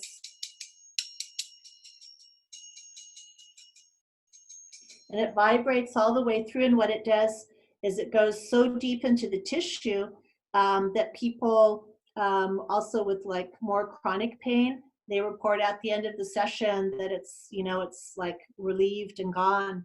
And just recently when I was in Spokane with my mom, she ended up having a little bit of a problem that she got a little bit over-exercised in one of her physical therapy sessions, and ended up having like a muscle spasm. So I needed to take her, she needed to see the Western medicine man, so to say. She needed to go to the, we have a really super chiropractic who actually does test some of his patients for different issues with metal tuning forks. He can hear if there's a breakage in somebody's body. So he's a really cool guy already. So he's also getting interested in crystal now. But I took her, and on the spot where she was having the pain, he took out this tool, and it looks like a drill, like really like a, you know, you would go make a hole in the wall drill, and it had, but it had a plastic point on it, and he turned it on, and it vibrated like this, in, you know, into her. He stuck it in where he thought the most stress was, and it was doing all of the vibration things, which is what the crystal instruments do. So I thought that was very interesting, you know, that now in the physical therapy occupations like that, chiropractic, they have tools out like that that they're using now, because it's all about vibration. They don't do the sound to them is not as important as the vibrational in it. And so what these do is they go down and they really go much deeper because of the sound, and somehow just the way the sound and the clicking goes, and also the frequency that it creates. It just does a much deeper, quicker release of the energy. Well, I think also because of the crystal, it has a piezoelectric effect, right? That's how you transmit that information into the soft tissues, into the fascia. I think it's far more efficient. They use the mechanical device that we use now in chiropractic offices as a way to release the muscle tension. So I think the crystals are more intelligent, or working with the crystalline fascia network by being more efficient by using sound to release that blocked trauma, whatever part of the body is. And so it's very interesting that so these are available also at SoundGalaxies. Is that correct? The Y. That's correct. Okay, that's awesome. And I know we're the only ones up until now, but if they're seeing it on your station, you know, then it's the question, how long before they get copied is probably like nanoseconds. So, but up until now, we're the only ones who have those. And there's lots of different things and lots of different ways you can do it. So what's also really special too is that you can use, you could also do it with, you know, these guys that you have two forks that you work with. And then it's just a price performance issue, but that's, you know, not a problem to take two normal big other meridian tuning forks and use that too. But like here as well, you can do things because you can, you know, take and move the energy in a different way. So it's like more all around energy, to be able to open the field up and move things in a different way by having, because it's a set. And also, I also find when I'm working with like around like the jaw and in this way, then it also is a different things, because a lot of times too, what we know with sound healing is sometimes you need to hear the sound of like when you had shocks for it to release. You can do lots of visualization work, and a lot of times, especially like people who have had car accidents and things like that, then they keep revisualizing and saying, okay, we take the trauma out by visualizing. But for a lot of people, the shock and trauma is still attached to a sound. So a lot of people have huge tension, you know, still in their jaw or in their system from having been at the dentist, with, you know, holes being drilled into their teeth and just other instruments that get used that way. And so this also helps to kind of like, you know, desensitize or, you know, take out those kind of also traumatic effects or memories that are there too. And then it, because it vibrates, it just relaxes in a totally different way. So people can also, you know, feel their jaw becoming softer again or more relaxed. It's not as stiff, it's not as tight. So it's also, to me, really good tools that way. And you can also, if you're, you know, tapping with somebody, you can have, you know, put their wrist in it like this and tap, and then it moves energy out as well. So there's lots of different ways, putting it somebody's like over their toes this way and moving it, or when they have problems with the heel, and you can also, you know, support the heel in here and do the tapping, and it just vibrates and swings through in a different way. So there's something that's really exciting to me. And that's can be also used for the ankle, also the ankle, so the wrist, Yeah. ankle, and I was going to ask you. You can use, of course, the normal, the meridian, which meridian always has then the point on it. And then they also have them where they're also, you know, flat. That's they call these ones, we call them the classical ones. Yeah. That's usually most what you get in the market. So. Well, I think it's important to remind the audience it's not just for the, like you mentioned, the meridian, but it's also for the reflexology points in the hands or in the ears also that can be used also. So it's not just meridians, but reflexology points in the hand or in the ears. It's a fantastic tool. That's really awesome. I haven't seen any tuning fork crystal that has that option. That's wonderful. And can you share with us also why using different colors for the tuning forks or the bowls, and what is there a reason why you're using different colors or different mixtures of elements in the coloring process for the bowls and the tuning forks? If you can share with us the reason of the colors that SoundGalaxies is using. Okay. Since it was before we started producing the SoundGalaxies bowls, then it was always already a trend worldwide that most companies were doing something to make the bowls, we can just use the word, look more sexy, or to give them unique selling points. So you were having like the bowls being colored in the chakras, or being given other alchemy, what would you call it? Alchemy kind of assignments that they should be fulfilling. So that was kind of like people got used to, you know, the bowls having to have a little bit special color or a special meaning or whatever, instead of it just being like the clear bowl, how it, like, you know, how it was birthed, so to say.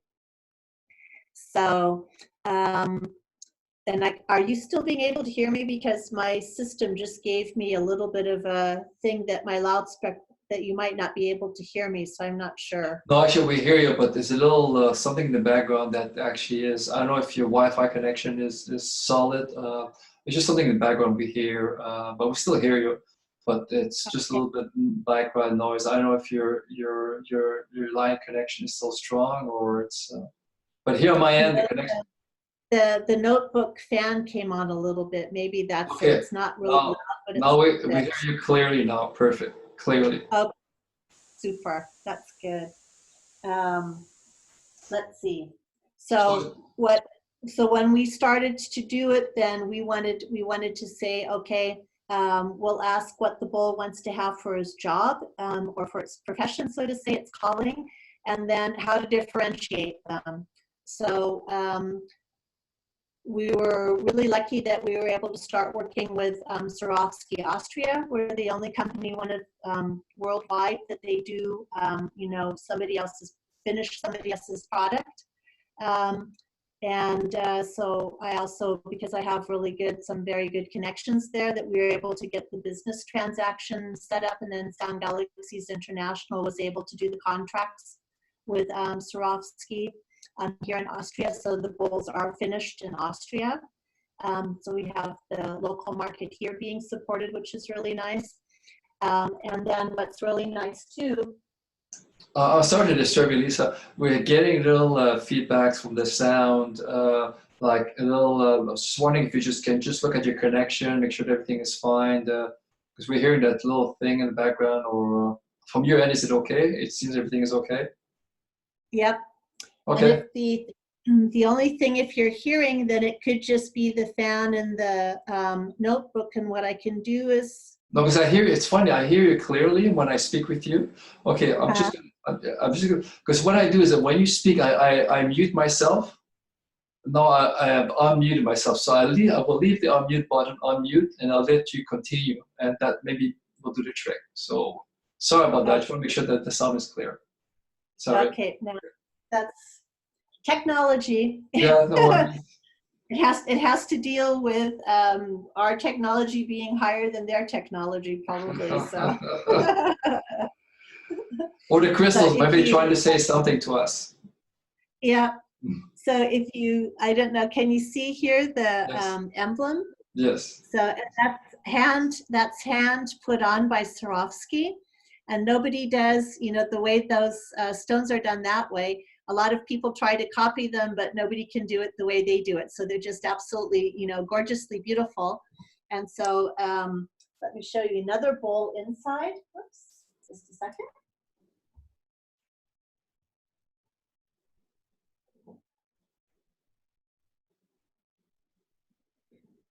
So I'm not used to working with I don't know if you can have a look inside in there and see how beautiful it is. So yes, very nice.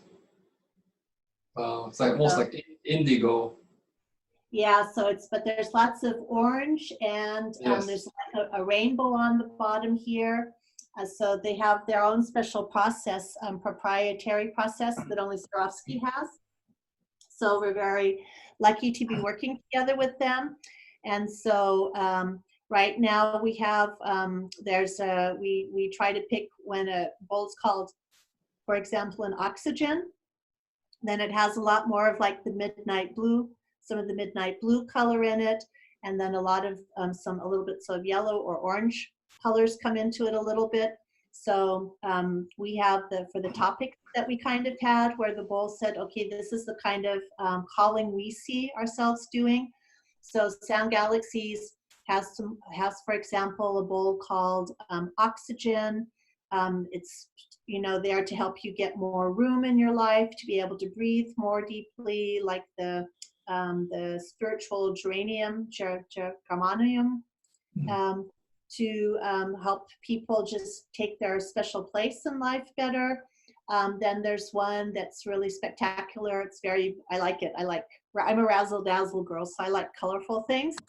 So the rainbow bowl is also there to bring heaven and earth together, so that people can, be in here and now in a different way, and just bring together both of those worlds, so you don't have people always trying to beam themselves someplace that's kind of like, it's okay to be here and we'll do the spiritualization of the material world here.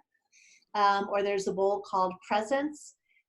Presence is about being able to be here, to say, I'm here, and the present of the present is to be present. So that bowl's there to be really here and to be authentic, and to help create authenticity. It's tool to support you to be able to do that. Or there's a bowl called Sound Experience. It's there to get people to help things moving in the life. If things kind of keep getting stagnant and you know, you move backwards instead of forwards, and you need to have like a little catalyst to move things forward, then the sound experience bowl says, okay, I'm the catalyst. Then there's a bowl that's called the journey.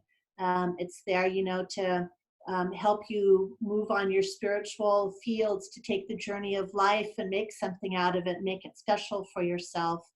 And it could also be a bowl that people use to help, you know, when you want to maybe go into the higher spheres, or a lot of people still work going into the underworld, which that should also be a trend that gets less and less, because we need to start calling the higher realms and stabilizing those fields. But anyway, the journey bowl is something that you can use to do those kind of travelings and to accrue the information that you need and to bring it back. And then there's a bowl called reality, which is also very important for people to be able to say, it's okay being here, and I'm not going to just be illusionary and off on all kinds of tangents and stuff like that, or I'm going to be totally, in German we call it abgehoben, you know, they're all over the place and so little grounding, they can't manifest very well for themselves. So the reality bowl says, bring it down here, live it, be it here, now. So, and then let's see, and then we have the new bowl that's come out this year is called Dignity. It's also very special, has a lot more little magenta pink tones in it than other bowls, and magenta is also one of the colors that's there for being able to live your authentic self, or the harmony. Your total protection is when you live the harmony of your true being, and magenta represents that color, for example. So there's a little bit more magenta in the bowls. Let's see, what other ones do we have? I always have to have a look. Then there's a one that's special for the US market that they've done. It's a special kind of a medicine song, it's called. And it's a clear bowl, so there's no, it's not vaporized inside to have the colors, but it has the stones like this to represent the native culture, because the distributor for the U.S., Eric Isaac, is from the Native American tribes. So hopefully it's the right words to, with the native, from the native culture. So they have a special bowl that's you can only buy in the U.S. or from the U.S. SoundGalaxies people. And they're also very beautifully done with the stones that way. So the colors are kind of, you know, put together. What we kind of felt the topic stands for is a little bit way the bowl got vaporized. But for us, what's more important is not the coloring so much as just what the sound is and what the bowl says, you know, it wants to have for its calling. And I just see on your shelf this what looks like barbells with the crystal. What are those for? Can you share with us what is this being used for, and why was it created? Okay. In the for a while, we were kind of looking at to see which products, you know, or which bowls we wanted to sell and work with. And we found one of the products that one of the Chinese companies, a big company, was making. They looked like barbells. So it was clear, and you had, you know, like a singing bowl on the top and a singing bowl on the bottom, and there was a crystal tubing in between to hold it with. And I travel so much that I said, well, it's beautiful, but, you know, who needs a case this huge, and then I've only got one thing with me and not more bowls. And so then we were able to come up with this idea. Whoops. I'll get two down.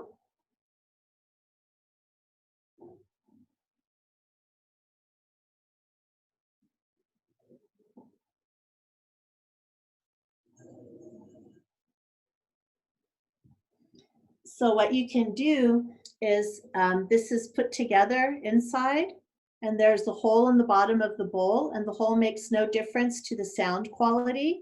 And so I can detach this in-between piece and play the bowl on the floor or in my hand if I want to, or I can play it this way. Just a second. So it's very interesting. I have two bowls at the same time.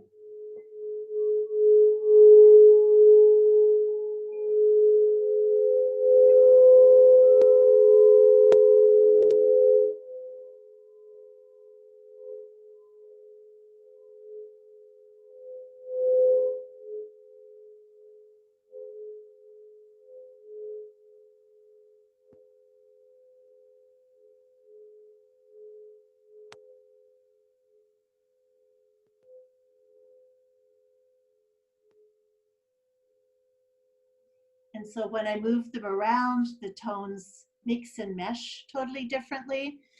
When I'm working on somebody with sound healing, going over the body, of course, it makes total different field of how you move, how you disperse the old energy and bring in the new energy.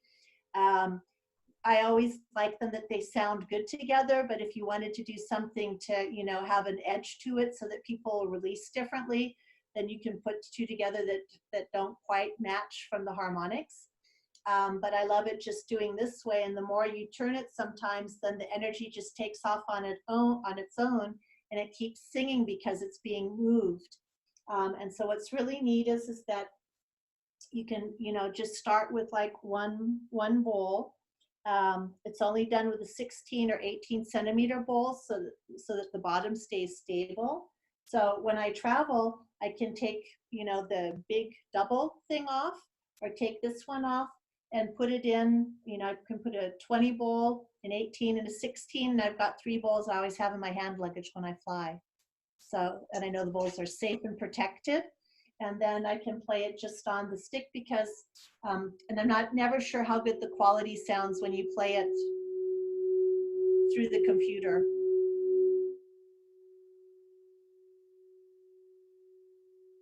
So if you do, if you're somebody who also does like a lot of room cleaning, going to properties or working outside, or I work with animals a lot, tuning forks, animals love the crystal tuning forks. Especially the horses. They're like my favorite clients with the crystal tuning forks. But here, you have different kinds of access, how you can, do treatment with somebody that way. And if I'm working like with a room, then I can send the energy a little bit more easily, by just moving the bowl around this way on the stick on the handle, so that you feel like you're being able to, dissolve energy in a room that's built up that needs to be dispersed and transformed. And that's also one of the things about the crystal being such a high frequency that a lot of times the energy is really 100% taken care of. Sometimes when you work like with drums and things like that, then it's like a calcium in the body, you do the massage and it's good right now, and a couple hours or a couple days later it builds back up to where it's used to being. And with crystal, because of the high frequency, then it helps things to really like be dissolved totally, and it doesn't form back up. And if you use sometimes different kinds of drums, or sometimes even the metal bowls, a lot of times it doesn't 100% clear the grid or the field off because it's just dispersed it, but it, it's because it's used to, it's habitual, so it's used to coming back together. And with these higher frequencies, then, it really dissolves things. Like if you go in and have ultrasound done or something like that, ultrasonic, then that's the frequency it's moving things at. And what's really nice too is that when you have like this set, then there's 4 different ways to play it. You can play each one separately. You can play them, on standalone on the floor in a set. You can play it, and you can turn each bowl facing this way, so to say. And it makes a totally different therapeutic sound when you're working with somebody, how it cleanses or grounds somebody. I can put that bowl that way, makes a totally different sound quality again. And the one I have here is long enough so I can have the bowls facing each other without having to worry about them like imploding, because it's the sound bounces off each other. So this is what it kind of looks like when you turn it in the other direction. It looks a little bit like a. Can I actually do a sound demo with this one here, please? This one? Uh-huh.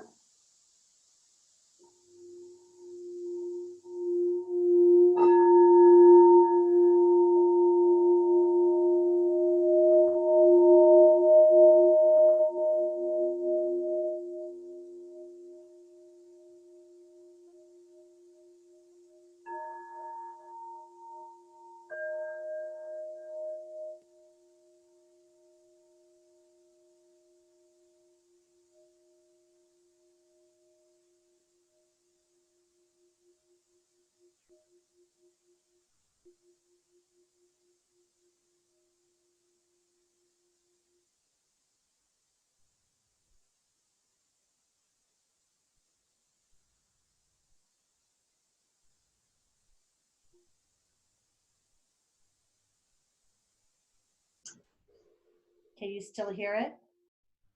Yeah, just a little bit. Yes, yes. Because they're both still singing.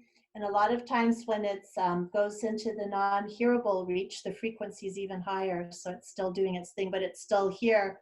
If you were holding it, it's still really powerful and loud, but very gentle, soft.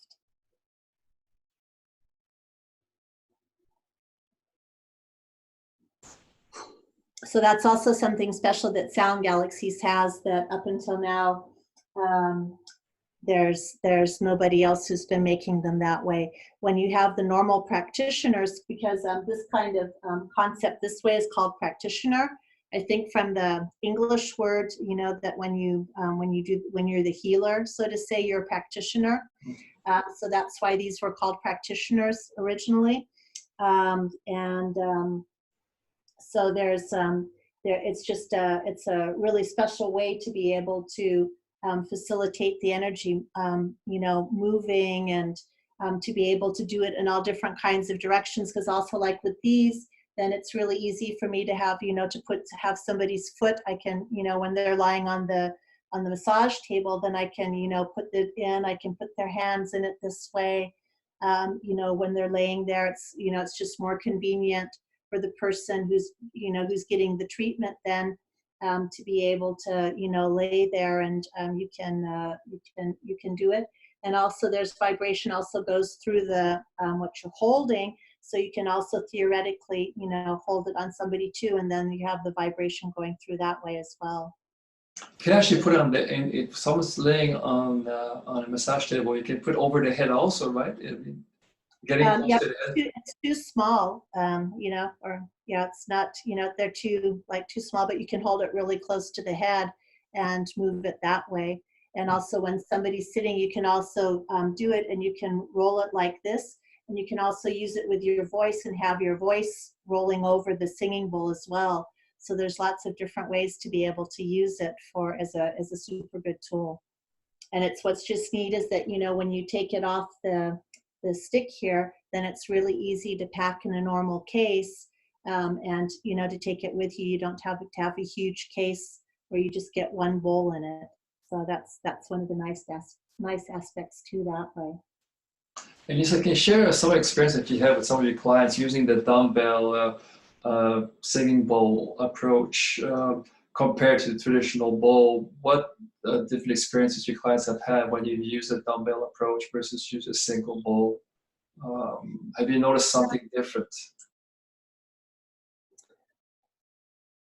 Well, I think both are really effective, but sometimes here because of the because you can if you're holding the normal singing bowl, then the sound's always going like up this way. And if you have a smaller one and you can hold it, then you can maybe get a little bit of an angle in, like if they're laying down. If they're sitting up, you can angle it maybe a little bit more when you're moving it up and down. But this just gives you the total flexibility to like, you know, shovel in a different way. With the normal singing bowl, you have to feel very secure and safe with your bowl to kind of like do weird kind of movements with it and keep the sound going. And this way, what's neat too is that what makes a difference is that I can also, you know, if I get it going and I'm playing it and it's singing, then I have one hand, you know, free in a different way. I'm not worried something's going to happen to the bowl, and can do also other kinds of mechanical things, you know, on the client, you know, to help support or move the energy. But I also like that, you know, just the being able to have the feeling that you can shovel things, and just you can get it up closer, or it's more playful somehow because you have the bell part, you know, being more interactive with the client that way. From the healing success, to me, they're probably comparable? No, I'm not going to do that one. I'm going to only get a laugh because I won't be able to say it properly. They're comparable to each other. It's, you know, it's everybody's different. Some people like to have like a bigger bowl, you know, being run over their system or run through their system. For some people, sometimes the smaller bowls, like the 16 centimeters, they can have a higher pitch. That's not comfortable for everybody. And that's always the thing that's really interesting to me. And some of the markets, the smaller bowls sell better. It's not just like a price thematic, you know, because the smaller bowls are less expensive. But a lot of people prefer then to have the 16, 18, 20 centimeter bowls. And then there's other cultures, they want the 24, 26, 30, they need the big bowls. So that's always different. And the bigger bowls, of course, have a deeper sound the way they're made. And so a lot of times I found a lot of men, they love the bigger, deeper sounding bowls. I don't want to generalize that way, but at least my German, Austrian clients, then a lot of the men, they prefer the big 30 centimeter, 24, 26, 30, the deeper sounds. And a lot of women, that really bothers them. They have this deep sound. They like the little tiny ping kind of sound like that. And the men kind of go, go away. You know, it's too high pitched. So it's a culture thing sometimes with the size. And also that then with the issue too, you know, who likes the really high pitched bowls, who likes low pitched bowls, and gets all very individualistic then. Because the most important part is not what it looks like, it's, you know, what attracts you from the whole dynamic of the bowl, plus the sound that's there, you know, is that my frequency, is that the tone and the overtone and the undertones. And that's also the interesting thing, is giving 5 different people the same bowl to play, and it plays differently for everybody. So I think that's exciting too, is that it brings us back to each one of us is here to do something different, and the bowl showing you that each one of us, it's gonna play differently for us, because each one of us has something different to experience with it. Well, thank you for sharing that. And I was just going to ask you, before going to your website and showing the people your website, I just have one last question about that. Of all the bowls that you have, of course, a different price range, different sizes, and everybody has a different wallet, a different amount of money they can. And so basically, what would you recommend for someone who would like to start, let's say, like a starter kit or a starter bowl that you recommend as something for someone to start with, to explore? And is there something you may recommend people, or do we need them to physically visit a store themselves, or is it something that you can recommend from your site as one bowl they can start, let's say, their own bowl or something like that they can start exploring and see how they feel with it? Can you share with us how would you recommend people the approach of selecting a bowl, or what would you recommend as a starter bowl, if there's any such thing as a starter bowl? Okay. There's probably, at least in my opinion, there's not such a thing as a starter bowl.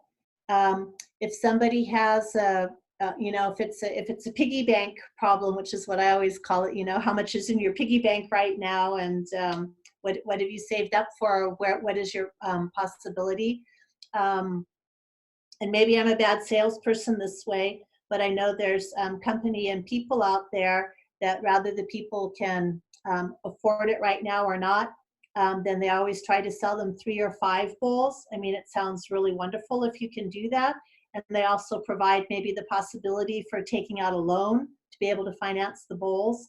I'm not a big, I don't support that so much. I think it's the bowls open up for you to be coming into a different level of your own kind of spiritual and geld money wealth when you start using the bowls, because you're being more conscious of who you are and you're opening up to your true flow again. So I find a lot of people, at least with my clients, it's this way, that when they buy one bowl, that it's usually easy for them to keep being able to manifest, to get brothers and sisters, so to say, to go with their sets. I'm always excited for everybody who can do 3 bowls or 5 bowls at one go. And a lot of times from the ease to play a bowl, if it's like a price question, then an 18 centimeter bowl is just less. And I won't go into any pricing now because it's different, the US to the euro to the yen or all the other currencies. So it doesn't make sense to, say any prices that they're all up on the website. And what I do with a lot of people that I know is that I can do like a little messenger or a Zoom conference with somebody, and then they can experience the bowls here and see if it's the bowl they like. Then it's really easy to ship it to them. And so I do that quite often within the sales things. The 18 centimeter bowls, if it's a smaller question, the 18 and 20 centimeter bowl is easier to play than maybe a 16. You have to practice more. So if you have no experience, the larger the bowl, the easier it is to usually play. But I always find like an 18 centimeter bowl for people, it's a really good starting point. It's a good price performance. And then you can see if you want to have it, take it with that you have the practitioner handle to go with it, or if you just, want the bowl initially. But then the bowls have the hole already pre-drilled in them. So at some point, if you want to expand and you can do 2 18 bowls together, or a 16 and an 18, then you're flexible for that. So the one that you have right now, is that an 18 centimeter, the one you have right now? 18 centimeter, and it's also a bee-like boy. Okay. So it's actually good for cleansing, right? Detoxing, yeah. Cleansing. And yeah. For Westerners or North Americans, would you know what represents in inches? Let's see, 1 centimeter. So basically you're saying that 18 centimeters. Probably about a 7 centimeter bowl. Yeah, it's actually a 7-inch bowl, right? Okay, 7-inch bowl. Okay, so 18 centimeters, 7-inch. And 20 centimeter would be a 7.8, and 24 centimeter would be a 9.4 inch. Okay, so different inches for different, but the 18 centimeter 7-inch would be a good starting point. And then if somebody can really, if they can, if they have the financial, standing to do it, then, the bigger the bowl, the different kind of sound quality you have. So if somebody's saying, okay, maybe I'm only going to ever want to buy one bowl, then for that person, it could make sense to start already with a 24 or a 26 or a 30 centimeter bowl. For example, just so that you can have heard one of those. And so just to let the audience know that 30 centimeters is 11.8 inches. So just that you know, 30 centimeters, 11.8 inches. So almost 12 inches. Okay. So the one that you have right now is a 30 centimeter? 30 centimeter. Or 12 inch. Yep. So it's an E. It's a E from the sound.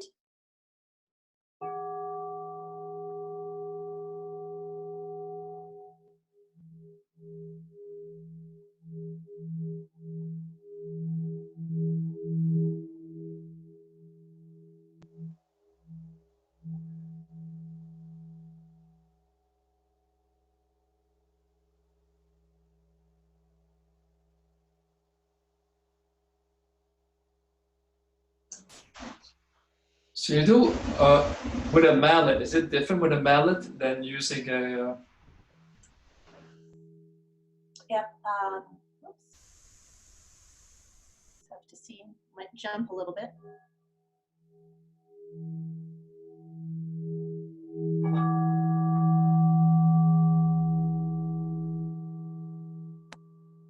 So sometimes it brings out more higher, so you get more deep and more high.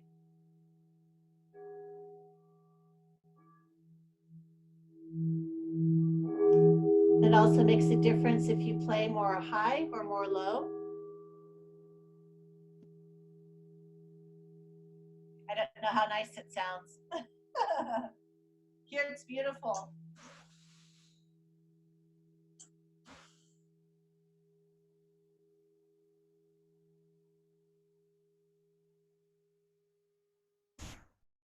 And then, of course, with the bigger bowl, then it usually, vibrates a lot longer. You hear it a lot longer, a lot stronger. I don't know if you can see inside this one. Oops, how did I? It's beautiful inside. It's the razzle dazzle. It's the dignity. Very nice and beautiful bowls, really. And I was going to mention also for those who like to have a meditative practice or self-centric practice. I mean, these bowls are great also to bring the brain waves from beta to alpha to theta, which is the meditative state. So these are good tools to assist meditators or people who want to center themselves. This is fantastic tools also to use. And what's also really special too is because over the last years, there's always been a lot of focus that it's like, and I think some people have become a little bit turned off with the bowls because it's always a little bit too esoteric. But what's really important is for musicians, these are wonderful. I play with a person. She's a harp player. And it goes really super well, the crystal singing bowl with somebody playing the harp and you play together. Or also if you have somebody who's a guitar player to play the singing bowls with that. So also in the normal musician field, it would also be so important that more musicians start opening up to the crystal instruments as well. To use the chimes or bells, or I'd like to show you still the little crystal rods that Dieter Schrader has made, because they're also a really great tool to use and have. But it's, it'd be so important too that the musician world opens up more, not just the spas and the wellness and the salt baths and things like that, but the whole wellness movement, but also moving it back into the musical field as well, because it's really a tool, for now when for orchestras, to be able to go out and to be able to reach the next generation as well. But it's funny that you mentioned about the crystal instruments, because there's a gentleman in Quebec, Canada, who actually created the crystal harp. He's one of the best manufacturer on the planet. He's selling them all over Europe. I sell those as well. Yeah, his name is it's mycrystal.com, which he actually has a funny his property. He discovered a crystal quartz on his property, and he was able to manufacture. So it's not just that he has the mining facility on his property, but he fabricates them from scratch. So fantastic. It's interesting that you mentioned that, I think we enter into the age of crystal, right? All this is coming back to us, right? The importance, the efficacy of using crystal, affecting the fascia crystal network, which we understand more and more now, how it transmits information, how water transmits information, right? So it's a wonderful time to be part of all of this. And I'd like to thank you for sharing all the information. Can we take some time to go over your site so viewers can see what you have to offer? So what I'll do is I'll share a screen, and if you can walk me through it, and we can share your website. So I'll share my screen with the audience. and then we can walk through your website. Is that okay? That sounds good. Okay, perfect. I'm just gonna share the screen right now, and I'll pull up your website here. Hold on. That's lovely. Thank you much. No problem. Here we go. So this is your lysafarmer.com. Yep. And of course, it's in German. That's fine. And coming in English. yes, that's great. So here's all in German, and she has an app. She has blogs, seminars, online. But what we show you here is what she has in English here on the top right. It's called crystal sound balance. Let's click here. And the crystal sound balancing are actually processes that I've done because, like I said, I come from management, originally semiconductor computer company. And so what I've created with the crystal sound balancing journeys, as I call them, it's different processes that are set up that you use the crystal singing instruments to do the processes with. And so there's like the way of the hero, or releasing from the mother's breath, and there are 7-step programs where you use the instruments to facilitate moving into each level of healing, because all of the fairy tales are based on 7. So the way the hero needs to go to become into his full potential is using a 7-step program. So that's what the crystal sound balancing, a lot of it is. Now you're being able to see some pictures of the SoundGalaxies singing bowls. So the 0, it looks like Google's done a good job with the translations. The presence bowl.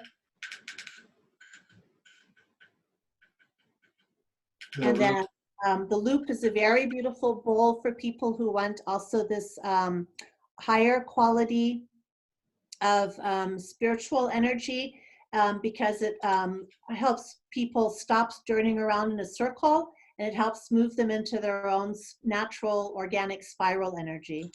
So just that the audience understands that all the different bowls that you have here, is it all using the same crystal quartz? Yep. So basically you're just using the color to symbolize it as being a loop or being a presence or being a 0. Is that correct? The color is what's, okay, great. Yep. And then we have the Clara. And very gorgeous. I mean, really beautiful piece of art, if you want to put beautiful. Yeah, they are. And it's interesting, at Swarovski, when they do the vaporizing, it depends who's on the vaporizing pult the day that the bowls get made, because they all have their own kind of style as to how they do the mixing at the end of the day. And so they always have a little bit of variance. So every bowl is always a one-off. There's no 2 bowls that are the same. So that's also something that I love about them too, is that each one is totally unique. And now we can go to the tuning forks that you talked about, that you showed with us here. That's offered at SoundGalaxy here. Yep. So you can get them in all of the colors. It's just a question of what the delivery time is. But you can get each of the tuning forks also in the same themes as the singing bowls. So if somebody wants to have a Genesis Helix, that's more of a grayish silver color, then it's possible to have it done in that color. Or if you want it done in a presence or a sound experience coloring, it's more of the warm amber peach colored tuning forks. So that's just a couple of examples that are there. So you can have the tuning forks as well. So basically, the tuning forks can they, for example, buy the Meridian tuning fork, but have it a certain color with it? Is that possible also? Yep. Okay. They just have to say, okay, we'd like to have the rainbow coloring or the presence coloring, and then that's possible to have it done. Okay, that's great. And here you have also what on your website you offer. Is that the one from Quebec that you guys are offering? Yes, it is. Yes, yes, it is. So this is from, He's wonderful. So I can say to you, because he also has the lyra. I think yes, the lyra is from the beautiful shape as well. I think right now I just have the harp up there. yeah, But that's one of the things that's too, he's very special. It was his idea. There's so many people out there plagiarizing his yes, beautiful products. So all I can say to, you know, people who are watching your show and watching us, it's so important to be able to support these pioneers that have done things originally, because it was really so much of their life plan to get those things up and going. So I yes. always appreciate when people buy the originals. Yes, and this is once again mycrystal.com from Quebec, Canada, and SoundGalaxies.com. Two wonderful companies that are from the heart that want to co-create with humanity.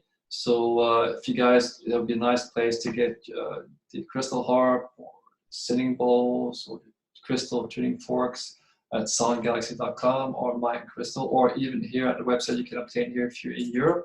You can get there, she can ship them to you. And you also, I see you offer some seminars. So do you offer people training to become practitioners in this field of sound bowl or? Well, to me, it's a total sound healing system. So it's right now it's 5 modules. If I were to do it, you know, someplace else and like, you know, to bring it to the US or Canada, and it's easier to put like 2 modules together, that you have a 4-day seminar instead of, you know, just weekends, because I always would have to see, you know, how to fly back and forth. But people come here and can do it too. But it's the AuraSound seminar, is 5 different modules. So the first weekend, or you can book, except for the last seminar, which is the closure and the licensing and the certification process. Then you can variate, you know, in which in which succession you want to do the individual trainings. And if you don't want a certificate, then you're welcome just to take, like, you know, work with 1 module. So I have the crystal singing instruments, the singing bowls, the tuning forks, the rods, using the lyra and the harp, and I have some other crystal instruments here. So that's 1 weekend seminar to learn how do you use crystal, what's the difference, how to make the most of the instruments and to be able to use it. I have the frosted singing bowls in there, because there's certain things like you can you know, do with the frosted singing bowls, with making also pictures for people in the singing bowls by making waves and putting color in. So there's lots of playful things to do. So I just teach crystal. And then there's a 2-day training module that's about working with the 5 elements and all of the different instruments that work back into the elements.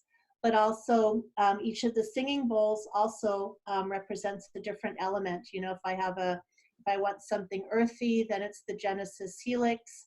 If I want something that's more, you know, with the air element, then I have an oxygen bowl. So I also use the singing bowls there, but I use lots of really modern instruments to show what the 5 elements and how they work together. And if somebody needs more of one element or less of one element, or to how to stabilize somebody's field. So it's also working with a little bit of the TCM element structure. So so it's just like your website is showing now. I mean, in that formation to become a practitioner, you teach everything from treatment options to contraindication, client record keeping, bowl care. I mean, like you just mentioned, the types of crystal bowls and wands being used, using soul energy, the aura, the chakras. I mean, it's just fully encompassing training for and so do you offer, like, so if I understand correctly, it's a 4-day full training to become to go? Is that the number of days people get to devote if they want to come to your training? Okay. No, it's a total of 2, 4, 6, 8. It's a total of 13 days. Mhm. And it's 2 days crystal, 2 days of the 5 elements, 2 days only using your voice. I work with a friend of mine who's an opera singer, and we work with a very interesting, you might want to ask me back for another one to talk about Erusology, which is active lunar and solar breather types. So we work with that to open somebody's voice, and then I teach how do you use your voice for sound healing. So you don't have any instruments, you just use your voice to do sound healing. And then there's a 2-day seminar to learn how to do the conflict management, the mediation work, and the family constellation, only using instruments and no talking. And then there's the 5-day close-off seminar where we go into how do I work with hospice. I think that's what you call it in English too. You know, when people are dying, hospice, I always get it. That's correct, auspices. Say it more German than English, so hospice. Then also, how do you work with people who are in the dementia or Alzheimer consciousness fields? There's a whole lot you can do with sound healing and music to get them more clear than they are, and sometimes to really facilitate that they really re-engage and are, you know, interactive again. And then there's just everybody that wants to have a certificate also gets to present their own sound project. So some people do sound and yoga, or sound and essential oil therapy, or sound and a certain kind of massage. So everybody gets to be really creative for their close-off project to be able to have the certification. So it's a total of 13 days. But in my European structure, it works well to have, you know, 4 times 2 days and 1 times the 5-day.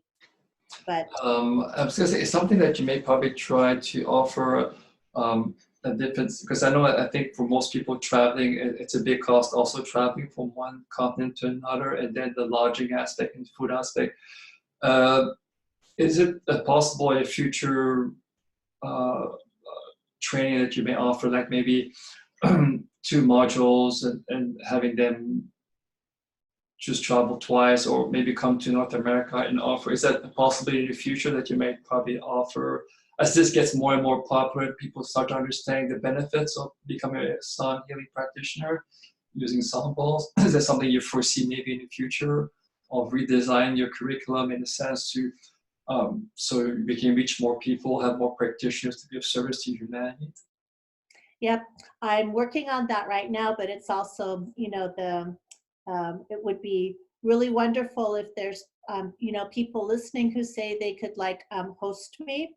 That's always easier than me trying to set something up in the US and seeing who turns up right at this stage. So if there's somebody there who says, okay, I'd like to be more in touch, and how could we work together? How could they, you know, host me to come over? Then that would be really fantastic. And what I do here sometimes too is, because these are things are really nice for like a vacation. So have educational, be in a nice location, be able to do the work, but then also be able to, you know, enjoy wherever you are. And so I do lots of times like the crystal and the 5 element.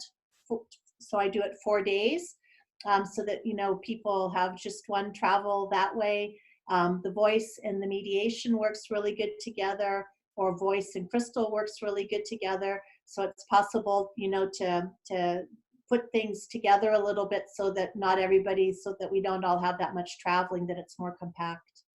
Actually, I have an idea. I'll talk to you off air about which location, which is very interesting. We can share with the audience. And well, it was such a wonderful show. I mean, so much information. I hope the audience appreciated all that wonderful information to share with us.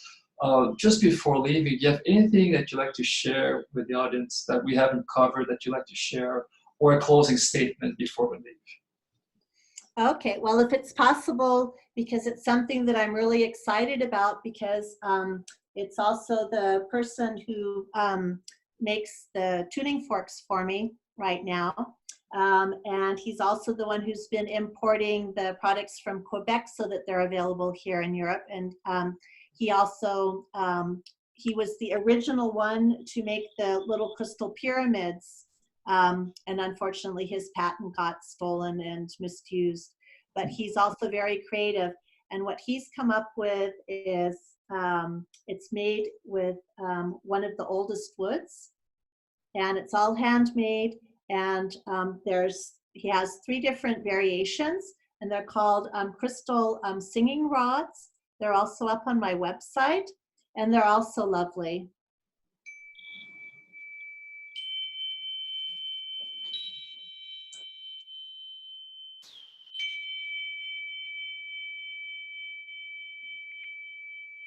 So they come in, he has a couple that are made with 3, it's all handmade, also the 99.992% SO2 quartz. Then there's one this one's pretty peepsy.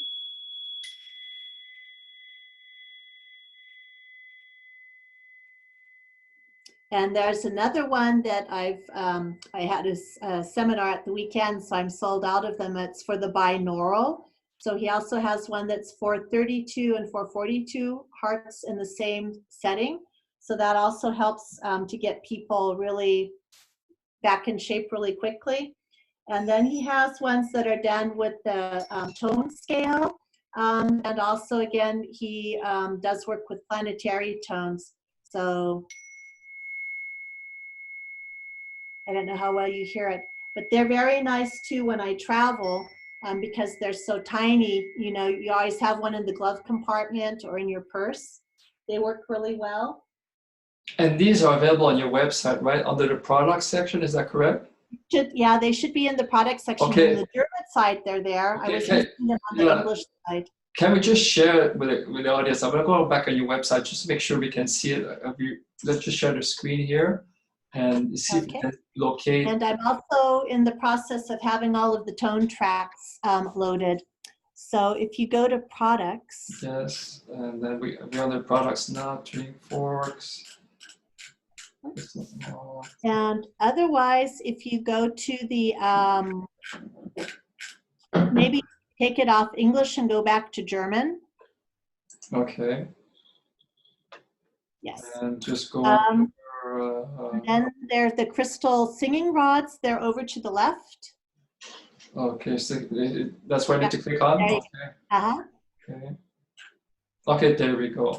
Okay. So there you go. So you have the, there, and up on my YouTube, I have a little bit of them up with the sound, but I'm also in the process of having all of the individual tones played back up onto the website. So Okay, that somebody can hear them. And this will eventually be offered in the English portion of your website eventually. Okay. Yeah. And there's a little video demo. Okay. Great. Yeah, demo there. And so for anybody who's also interested, SoundGalaxies, it's going to be, and the crystal rods and the tuning forks, they're going to be represented at the Tucson Gem Fair, which is the last week of January, I think, and February in Tucson. I think it's the biggest gem fair show in the world. So the singing bowls are going to be presented there again as well. So if somebody is interested, then Tucson's also a place to be. That'd be nice. That'd be very nice. It'd be nice if you and the gentleman from Quebec can organize a workshop at his place in beautiful Eastern Township, Quebec, Canada, which I'm originally born from. I'm born in Montreal. Okay. Yeah, I'm from Montreal, but now I live in Vancouver. But yeah, there'd be something we can maybe co-create. I can send an email, see what we can come up with. You know, it's time to come together. It's time to have wonderful training facilities for people in wonderful areas. So yeah, that can be a possibility. That's really amazing. And well, thank you so much. I mean, it's such a wonderful presentation. Thank you for sharing all that knowledge. And I'd like to invite you a second time if you want in the future to talk more about voice therapy, about sound that you just talked about a few minutes ago. But is there any closing statement that you'd like to share with the audience just before we leave? Trust yourselves. sound is a part of us. It's so integral part of who we are. And we've always used sound to do all different kinds of things for ourselves with. And especially when we're young, we just go out and do it. If something hurts us, then we scream and we shout and we move and we shake, and we do all of the vibrational medicine things that are going on, and don't let that be taken from you. Find your voice, find your instrument. It's wonderful to find the singing bowl, crystal singing bowl, and the other crystal instruments that support you, and always re-recognizing who you are, but also being able to move into the space of constantly surprising yourself of who you're moving to and who you keep. Every morning when you wake up, every time you breathe, you're here, and there's something special that you still want to experience and gift the world with.